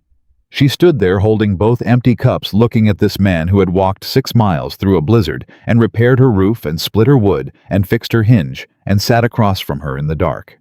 Being honest about his grief when the world outside had long since stopped asking him how he was carrying it, and she didn't have a single clean sentence to offer in response to all of that. Thank you, she said finally, for everything you've done today, for all of it. Nathan looked at her steadily. You don't need to thank me for any of it. I know I don't need to. I want to. He nodded once, put on his coat, and went to check on his horse. And Clara stood in the middle of the cabin and breathed and understood with a clarity that startled her exactly how much trouble she was in. The good kind, the terrifying kind. The kind she hadn't been in since a young man in Ohio had walked up to her at a church social and laughed at something she said and changed the entire direction of her life. The second day passed like the first, but faster, easier. The strangeness worn smooth now by hours of conversation and shared work, and the particular intimacy of existing in a small space with someone who had seen you at your most honest and hadn't retreated. Nathan found things to fix the way other men found reasons to leave. He worked through the afternoon on a section of the barn that had weakened over the winter, reinforcing it with lumber from a collapsed outbuilding Clara had been too exhausted to think about. He rehung a gate that had been dragging in the snow. He found the source of a water stain on the interior wall that Clara had been watching spread for 3 months without identifying its origin, and patched the gap in the exterior siding that was causing it. Each repair felt like a sentence in a language Clara hadn't known she needed someone to speak. She helped where she could, handing tools, holding boards in place, and asking questions that were partly practical and partly an excuse to keep the conversation going, because she had discovered that talking to Nathan Callahan was the closest thing to rest she'd found in 2 years. his voice steady and specific, moving between the work and the stories, and the careful, honest observations he offered about his own life. It was like a balm applied to somewhere chronically sore that she'd forgotten she was allowed to treat. "You're handy," she told him late in the afternoon, watching him work on the barn. He glanced at her sideways. "Most ranchmen are. Thomas was handy too, built this whole cabin himself." "Good bones," Nathan said, running a palm along a support beam with the evaluating touch of someone who understood structure. "This place will stand another 50 years if someone gives it proper attention." "Someone," Clara repeated. "Meaning me. Meaning whoever decides to take care of it." He met her eyes briefly, then went back to his work. "A place like this deserves someone who'll take care of it properly." She held a board in place and thought about the difference between surviving in a place and belonging to it. Choosing it, tending it the way Nathan tended things with his hands and his full attention, and the kind of patience that came from believing the work would matter in the long run. "Can I ask you something?" Nathan said after a while. "You keep asking me that as though I've ever said no." Clara returned, deliberately echoing what he'd said to her at supper the night before, and he paused in his work and looked at her, and a slow smile crossed his face, real and unhurried. Different from the quick, controlled expressions she'd been seeing until now, wider, warmer, reaching his eyes fully. It was the first time she'd seen him smile like that. It rearranged his face entirely. She told herself firmly to look away, and then didn't. "Fair enough," he said, still smiling, turning back to the work. "I'll just ask then." He paused, choosing his words. "What would you do if you could do anything if money and circumstance weren't factors? Not what you're managing, not what you're surviving. What would you actually want?" The question hit her like cold water, sharp and clarifying, the kind of question that exposed you because it assumed you had an answer, that you'd been allowed to keep wanting things, even after loss took most of what you'd built your wanting around. Clara stood very still for a moment. "I'd want the farm to work," she said slowly, finding it as she spoke. "Not this farm, not specifically this piece of land, but the idea of it. A working place. Something alive with livestock and a kitchen garden and people coming and going, and enough going on that silence is a choice instead of a condition." She paused. "I'm good at organizing things. I used to keep the accounts for the dry goods store in the town I grew up in before Thomas and I married. I was fast with numbers, and I never made errors. Mr. Dawson used to say I had the best head for figures he'd seen in anyone." She stopped herself, slightly embarrassed at the rush of the memory. "I haven't thought about that in years." "Why not?" "Because out here, that skill has no use. There's nothing to account for when you have nothing." Nathan had stopped working entirely. He was looking at her with an expression she couldn't immediately read, something arrested in it, something that looked almost like recognition. "You keep books," he said. "Kept, past tense. A ranch the size of mine has accounts," he said slowly. "Supply records, cattle inventory, seasonal costs, wages when I had workers to pay. I've been keeping them myself since September, and I'll tell you plainly, it's the part of the work I'm worst at and like the least." Clara went very still. "Nathan?" "I'm not saying anything," he said quickly, both hands going up in a gesture that was almost amusing for its haste. I'm making an observation, an abstract observation. That's the least convincing abstract observation I've ever heard." "I know." He picked up his tools again, though she noticed he wasn't actually using them. I wanted you to know that. What you said you were good at. I wanted you to know it's not nothing, out here or anywhere."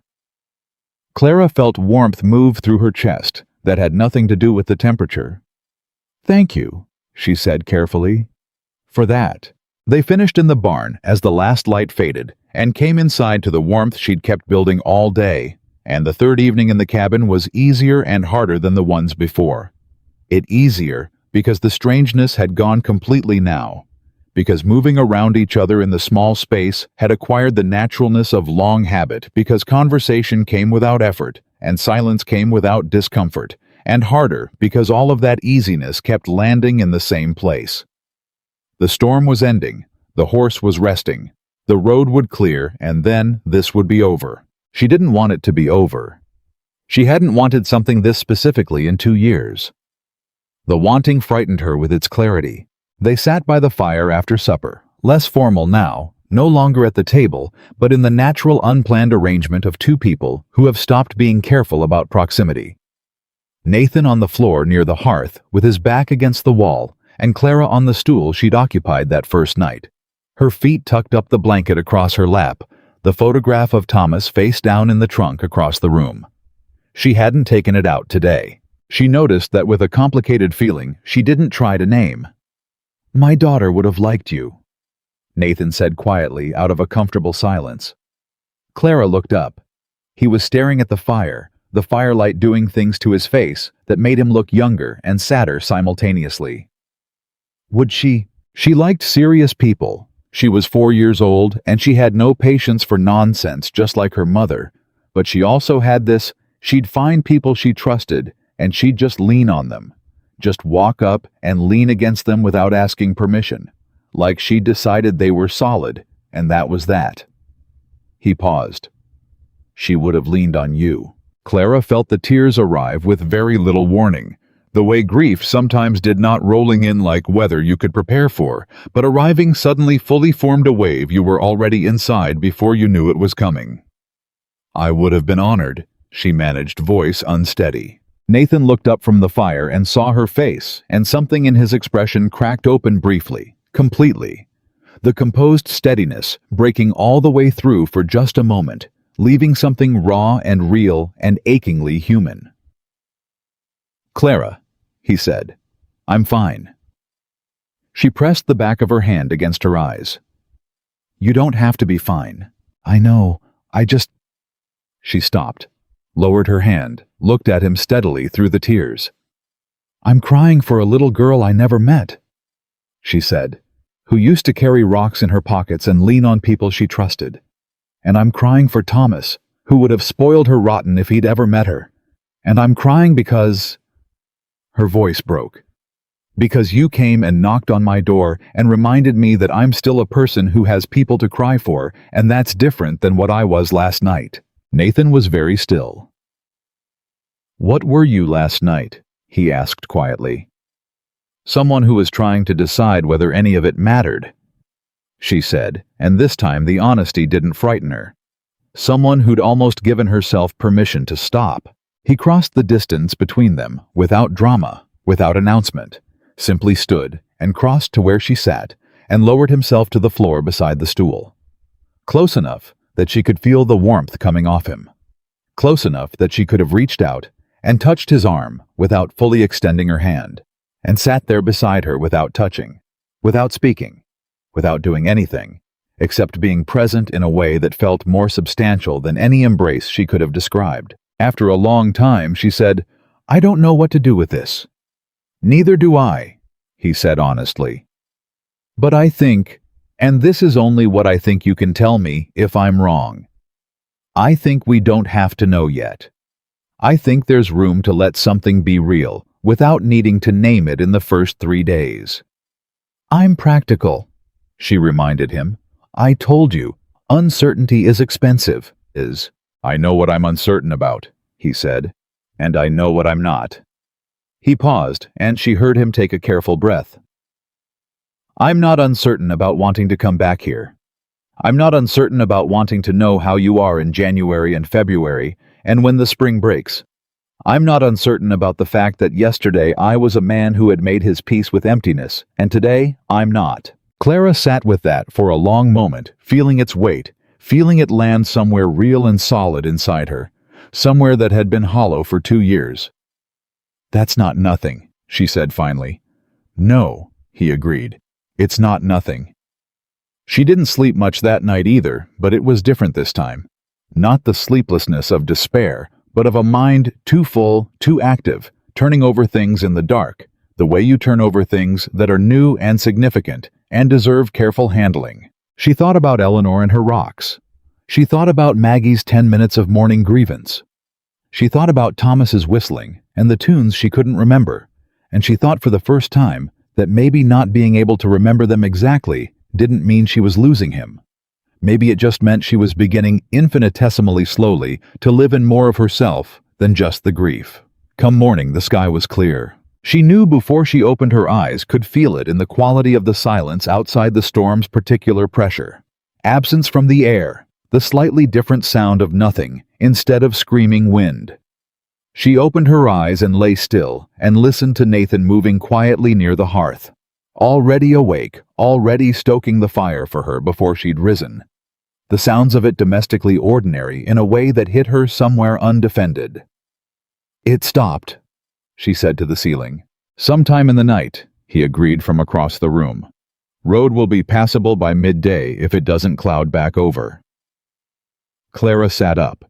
She looked at the repaired hinge on the door, the stacked wood by the hearth, the patched wall where the water stain had been spreading for 3 months, the mended floorboard, the evidence everywhere of 3 days of steady, practical care that looked almost like, if she let herself name it, almost like being chosen. "Nathan," she said. He turned from the fire, coffee cup in hand, waiting. "After you leave." She stopped, tried again, choosing honesty the way she'd been learning from him to choose it plain and direct. "I don't want things to go back to what they were before you knocked on that door. I need you to know that." Something shifted in his face, relief. She thought the kind that looks almost like pain for a second before it settles into warmth.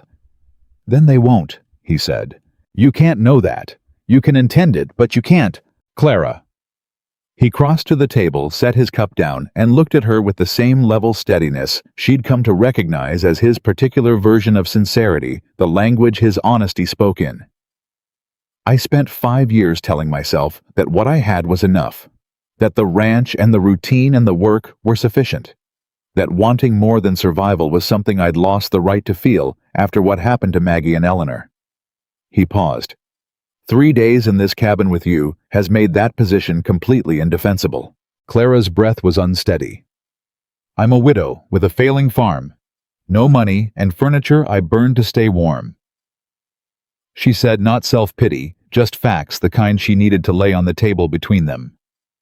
I'm not an uncomplicated situation.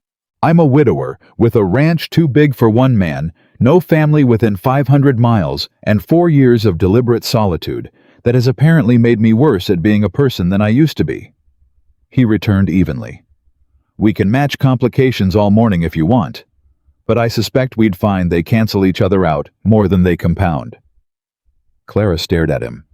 "Did you just argue me into something using arithmetic? You said you were good with figures." She laughed, a real one, full and startled, louder than anything she'd produced in 2 years, filling the cabin the way Thomas's laugh used to fill rooms, taking up all the space that grief had been occupying. And she heard Nathan go very still on the other side of the table. Heard him stop breathing for just a moment at the sound of it. "There she is," he said quietly, almost to himself. The exact same thing he'd said that first morning when she'd smiled. As if he'd been waiting to see it fully, as if he'd been patient enough to wait for exactly this. Clara looked at this man, at his steady eyes, and his weathered hands, and his grief-worn, honest face, and felt the terror and the possibility of it in equal measure, felt the two of them balanced on the edge of something that could go wrong in 100 ways, and right in just one, and chose for the first time in longer than she could remember to step toward the one instead of away from the 100. "Stay for breakfast," she said. "Before you go, let the road clear properly. Give your horse another hour." Nathan sat down across from her at the table, where they'd eaten 3 meals together now at her table, in her repaired cabin, in the quiet that the storm had finally left behind. "All right," he said. And the morning came in clean and cold and wide open, and neither of them talked about what happened next, and both of them knew with the certainty of people who have survived enough to recognize something real when it finally arrives, that what happened next was already in motion. Had been in motion since a light in a window, and a man who didn't turn back, and 3 knocks on a frozen door on the coldest Christmas Eve in years. He left after breakfast. Clara stood in the doorway of the repaired cabin, and watched Nathan ride out his horse, moving slowly but steadily through the packed snow. And she held on to the door frame with one hand and told herself firmly that this was fine, that this was simply a man going home after 3 days of unexpected shelter, that the tightness in her chest was not grief in a new shape, and was not fear of the particular variety that comes from wanting something specific enough to lose it. She almost convinced herself. Nathan turned in the saddle at the edge of the tree line. She hadn't expected him to, and the unexpectedness of it made her breath catch, and looked back at her standing in the doorway and held up one hand. Not a wave exactly. Something more deliberate than that. An acknowledgement. A promise in a gesture. She raised her hand in return. Then the trees took him, and the silence came back, and Clara stood in the doorway of a cabin that still held the smell of coffee and wood smoke, and 3 days of shared humanity, and breathed through the specific ache of an absence that felt different from all the absences she'd been learning to live with, because this one was not permanent. And that distinction, she discovered, made it both easier and harder in ways she hadn't anticipated. She closed the door. The hinge swung clean and quiet. She stood in the middle of the cabin and looked at the stacked wood by the hearth, the patched wall, the solid floor, the repaired roof she couldn't see but knew was there. The evidence of Nathan's presence arranged around her like sentences in a letter he hadn't known he was writing, and she said quietly, to no one in particular, "All right, Thomas. All right." She wasn't sure what she was telling him. Maybe that she was still here. Maybe that someone had come.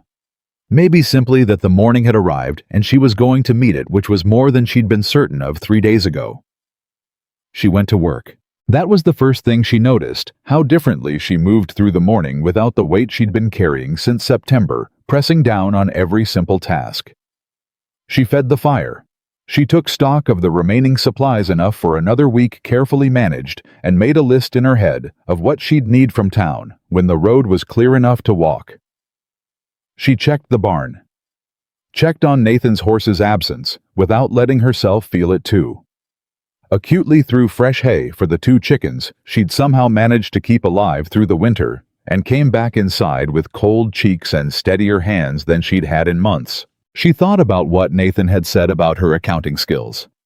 She thought about it the way you think about something that landed in a place you weren't expecting it to land.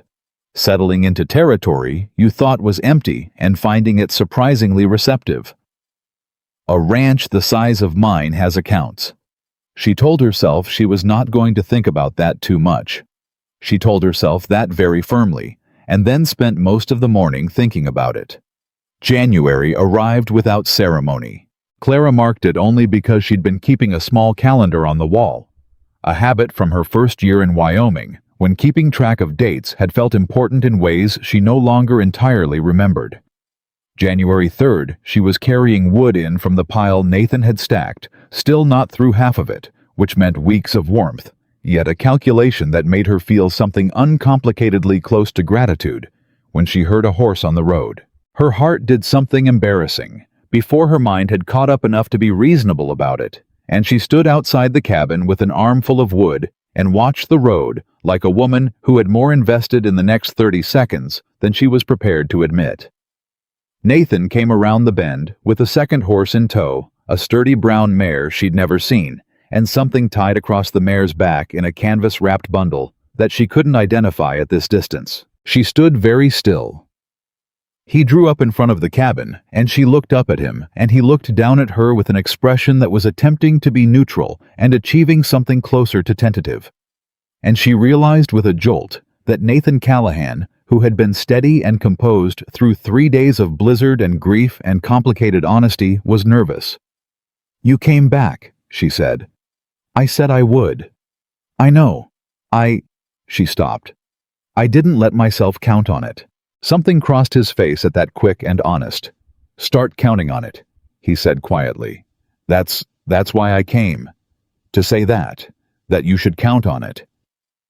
Clara's arms tightened around the firewood. "Nathan, what's on that horse?" He dismounted, and she watched him tie both horses to the post, and then untie the canvas bundle from the mare's back with careful hands. "Supplies," he said without looking at her yet. "Flour, salt, pork, cornmeal, coffee, sugar. some medicine, a proper winter blanket. The one you have is—" He glanced back at her, and there was a flush at the back of his neck that she'd never seen before. "It's not adequate for how cold January gets. I know because I know Wyoming, and I know because I looked at it when I was here, and I should have said something then." Clara set the firewood down on the pile beside the door with very deliberate care. "That's a lot of supplies," she said, keeping her voice level. "Yes. That's more than a neighborly gesture, Nathan." He turned fully toward her. Then the canvas bundle in his arms, meeting her eyes with the directness that was simply his nature, the particular brand of honest attention she'd come to recognize as the core of who he was. "I'm aware of that," he said. "I thought about it the whole ride over, whether I was overstepping, whether you'd send me back with it, whether I'd gotten the read of things entirely wrong. And I decided that even if you send me back with it, you needed the supplies more than I needed the comfort of not overstepping." He paused. "And I decided I'd rather risk being too much than spend another week being careful while you're out here running short of coffee." Clara looked at him for a long moment, at the snow-dusted shoulders, the nervous set of his jaw, the bundle of supplies he was holding with the self-conscious air of a man who has committed to something and is seeing it through regardless. "Come inside," she said.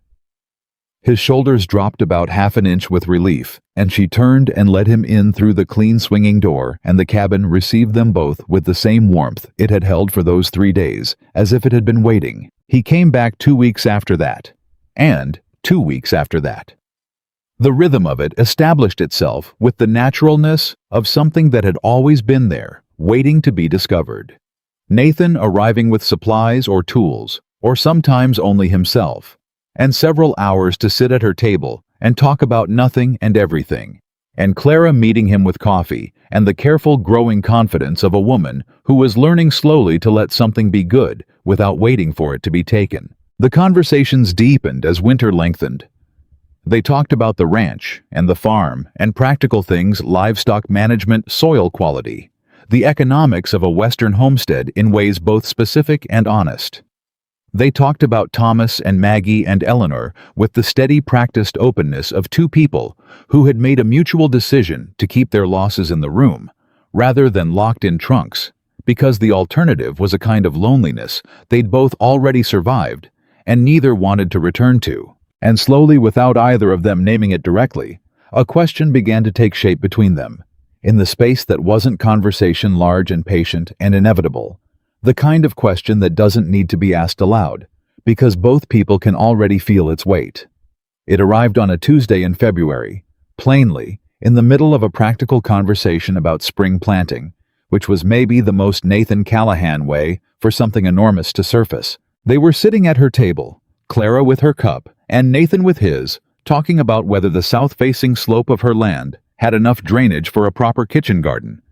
And Nathan had said something sensible about soil temperature, and she had responded, and then they had both stopped talking at the same moment with the mutual unspoken recognition that they had been working up to something all winter, and it was here now, present and unavoidable, sitting at the table between them as solidly as the coffee cups. "I've been thinking about something," Nathan said. "I know," Clara said. He looked at her. "You know what I'm going to say. I have an idea. I've been thinking about it too." She kept her eyes on her cup. "Say it anyway, out loud. I need to hear it said." Nathan was quiet for a moment, and then, with the same careful deliberateness he brought to everything he said, he set his cup down and looked at her directly and said, "My ranch has more room than I need, more table settings than people sitting at them, more days than one person should have to fill alone." He paused. "And I've spent the last 6 weeks learning that there's a version of my life that's better than the one I had before Christmas Eve, and it's centered around this cabin and the person in it, and I don't want to keep driving 6 miles each way every 2 weeks when neither of us should be living this alone." Clara's hands were very still around her cup. Her heart was doing something complicated and loud in her chest. "That's a practical framing of a very large question," she said, and was surprised by how steady her voice was. "I'm a practical man." "I know you are." She looked up. "Say the rest of it." He held her gaze without wavering. "Come to the ranch, Clara. Come and stay. Not as I'm not asking something improper. I need you to understand that. I'd ask you to marry me properly if I thought—" He stopped, and she saw him recalibrate, finding honesty over performance. "I'm asking you to marry me. That's what I'm asking. And I know it's too fast, and I know we're both carrying things that make trust complicated, and I know you've spent 2 years being entirely self-sufficient. And this is not a small ask. Nathan." He stopped. "Yes," Clara said. The single syllable landed in the room, and everything went very still. "Yes." His voice was careful, almost afraid to put weight on the word. "Yes." Steadier now, more certain, the certainty feeling not like a leap, but like an arrival, like she'd been walking toward this particular yes for longer than 6 weeks. "Not because I need rescuing. You need to understand that part clearly. Not because I'm out of options, or out of food, or out of fight. I have fight left. I've found that out." She held his eyes. "Yes, because you're the first person in 2 years who talked to Thomas like he was real. Yes, because you fixed my door hinge without announcing it. Yes, because you turned around at the tree line and looked back." She felt her voice go unsteady and held on to the steadiness by its edges. "And yes, because Eleanor would have leaned on me, and I think I would have been exactly the kind of person she leaned on. And I think you knew that when you told me, and I think that matters." Nathan's jaw worked for a moment, and she watched him hold himself together with the same effort she recognized in herself, the practiced containment of someone who had trained themselves to feel things privately. "You're sure?" he said. Not a question, really. A last careful check. "Nathan Callahan," Clara said with a clarity that surprised even herself. "You knocked on my door in the worst storm of the year on Christmas Eve, when you had no reason to, and every reason not to, and you stayed, and you helped, and you came back. If that's not a man worth saying yes to, I don't know what is." He exhaled a long, slow, controlled exhale that told her everything about how much he'd been holding his breath since he rode up to her cabin that Tuesday morning, with a question he'd dressed up in language about ranch space and table settings. And then, he reached across the small table and put his hand flat on the table near hers, not taking her hand, just placing his there, open available, leaving the final move to her. Clara looked at his hand. At the work-roughened knuckles, the steady fingers, the particular patience of an open hand that does not grasp. She placed her hand in his. They sat like that, in the thin February light in the cabin he had repaired, and she had kept warm all winter, and neither of them said anything for a long time, and neither of them needed to. They were married in June. The church in Red Hollow was small and plain, and the congregation was modest. A few of Nathan's business acquaintances, the Hendricks family who had shown up in April for the first time in months, somewhat chastened, and 2 of the ranch hands Nathan had managed to hire back in the spring when word got out that Callahan's operation was expanding. Clara had no family to invite. She stood at the front of that small church in a dress she'd made herself from fabric Nathan had brought from Cheyenne blue, the color Thomas had always said suited her best, a detail she'd told Nathan once without thinking, and that he had remembered without being reminded, and she held her bouquet of June wildflowers and refused to cry until Nathan said his vows, at which point she lost the battle entirely and didn't feel ashamed of it for a single moment. Nathan cried too briefly efficiently in the manner of a man who has decided that some things are worth tears and crying over them is not weakness. She loved him for that specifically, in that specific moment, with a fullness that coexisted peacefully with every piece of Thomas she still carried, because she had learned that love was not a room with limited occupancy, that grief and new feeling could live together without one erasing the other. "You're not replacing him," Nathan had said to her quietly the week before the wedding, when she'd gone quiet and still in a way he'd learned to recognize as her wrestling with something she hadn't found words for yet. "You know that, don't you? You're not choosing between them. You're adding. That's all." "I know," she'd said. "I just needed to hear someone else say it." He'd nodded, and that had been enough. The ranch was everything Nathan had described, and nothing like she'd expected, which is to say it was bigger and more demanding and more alive than any description could have prepared her for. The first week she'd been overwhelmed. The sounds of it, the scale of it, the sheer volume of things to be done and decisions to be made, and people moving through a working ranch in the way people moved through a living thing rather than a place. She'd stood in the middle of the main room of the ranch house on her third day and pressed her hands against her temples and said, "Nathan, there are 17 things that need doing right now, and I can only see 11 of them clearly enough to prioritize."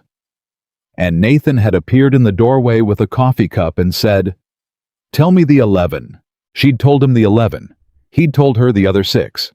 And they'd divided the list between them with the efficient, practiced ease of people who had independently discovered that each of them thought in exactly the way the other one needed, and who were only now realizing what that meant in practical terms. By the end of the first month, Clara had restructured the ranch's supply accounting entirely, moving from Nathan's haphazard system of tallies and approximations to a proper ledger with monthly columns and running totals and a forward planning page that projected needs by season. Nathan had looked at her finished work with an expression she could only describe as reverent. "This is going to save me money," he said, studying the ledger with the absorbed attention of a man seeing something he didn't know he needed until it existed in front of him. "Considerably," Clara agreed. "You've been over-ordering grain by about 30% every spring because you had no baseline to compare against." "How do you know that?" "Because I found 4 years of purchase receipts in that box on your desk that you haven't opened since March of last year, and I organized them chronologically and compared them to the inventory records." "Clara." "What?" "Marry me." She looked at him from across the desk with raised eyebrows. "I already did, 2 weeks ago." "Right." He was grinning now fully, the unhurried smile that still rearranged his face in a way she found she'd never entirely get used to and didn't want to. "Marry me again, then. Get better at your filing system and we'll discuss it." The ranch hand's 2 young men, named Hector and James, who returned in March and brought a third older hand named Will in April, had watched Clara's arrival with the careful attention of men unsure how to calibrate to a new presence in their working world. She'd given them 3 weeks of professional courtesy, and then, when she discovered James was skimming from the grain measurements, in a manner so subtle it had taken her 3 weeks to find in the records she'd confronted him directly, quietly, and without involving Nathan until after she'd resolved it. "You didn't have to handle that yourself," Nathan said when she told him. "I know, but he needed to understand from the start that the accounts answer to me, not around me. There won't be another incident." There wasn't. Hector told Will afterward, when he thought no one was listening, that Mrs. Callahan had eyes like a hawk and a memory like a steel trap, and he for one was glad she was on their side.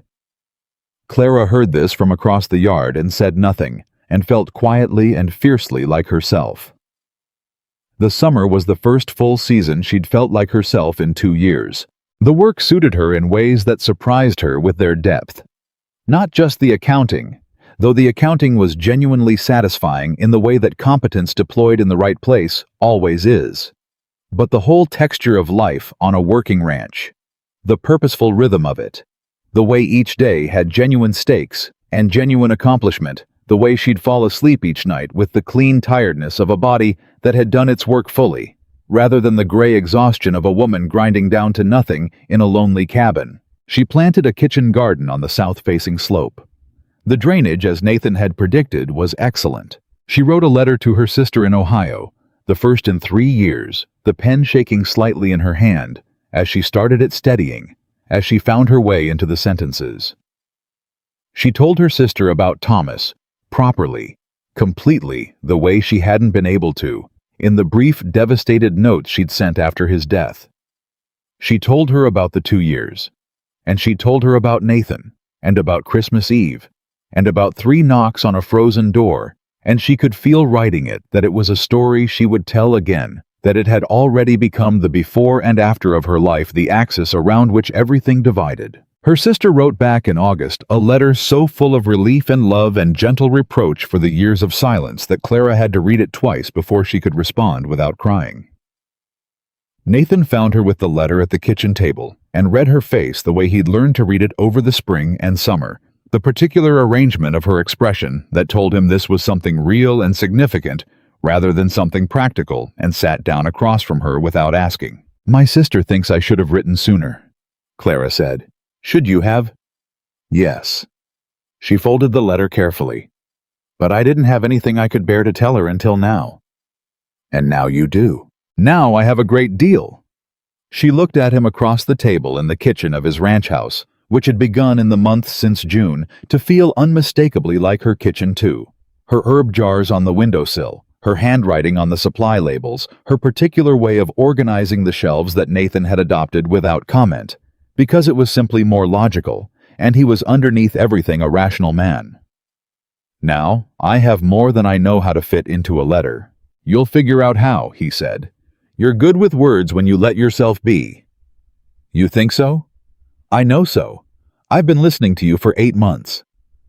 Clara smiled at him across the table, in the easy, unhurried way she'd been rediscovering all summer, the smile that had come back gradually, the way most things came back slowly with effort, and then all at once, and then so naturally you forgot it had ever been absent.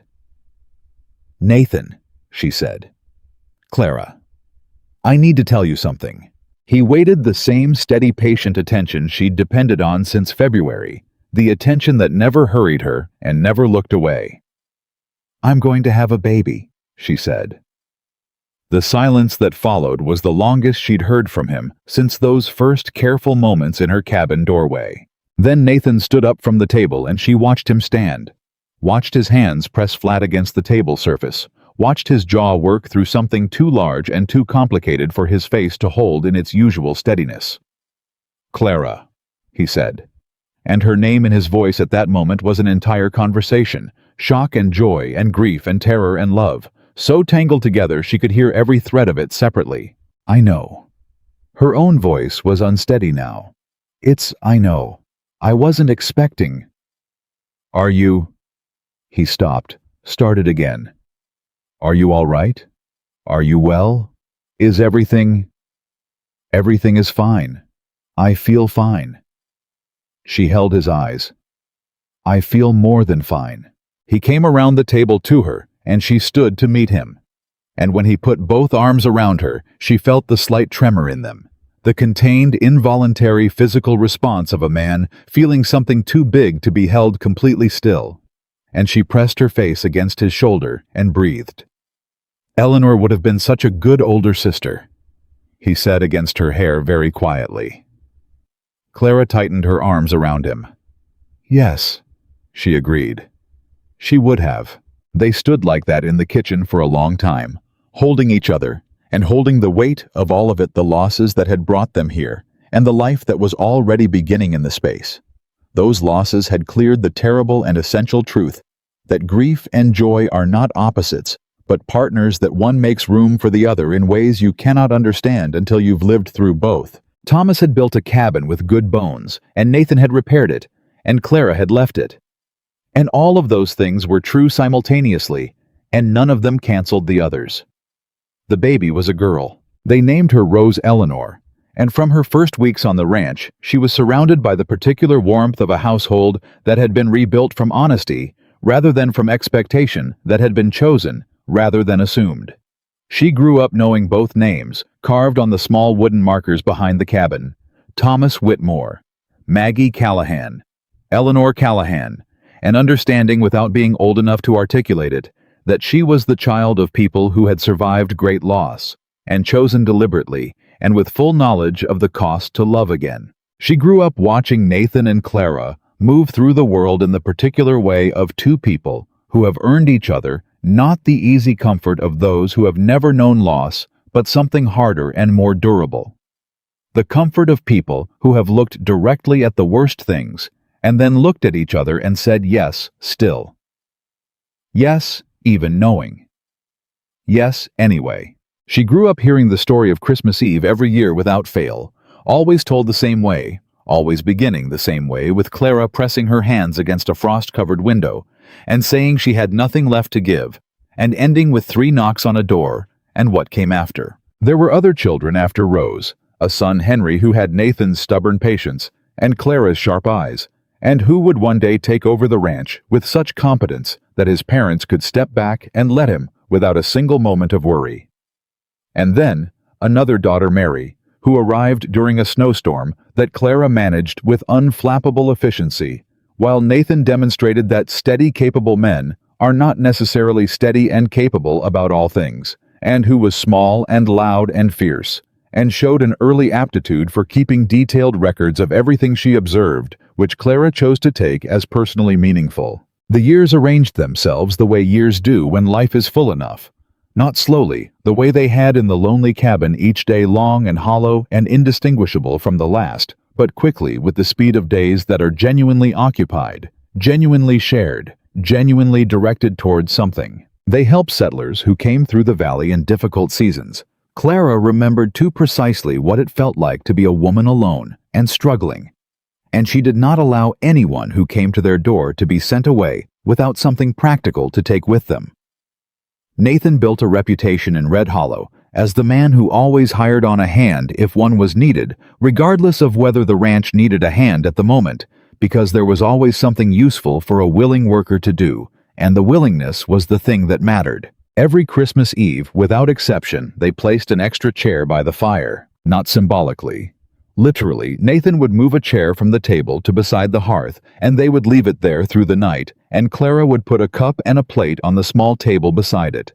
And the children grew up knowing that the empty chair was for anyone who might be out in the cold, and find their way to their door, because their family had learned better than most families what it meant to be the person who needed the chair, and to find it waiting. "Why do we always do that?" Henry asked once when he was perhaps 9 or 10, young enough to ask the question directly and old enough to want a real answer. Nathan and Clara looked at each other across the room, and something passed between them in that look, the whole compressed weight of it.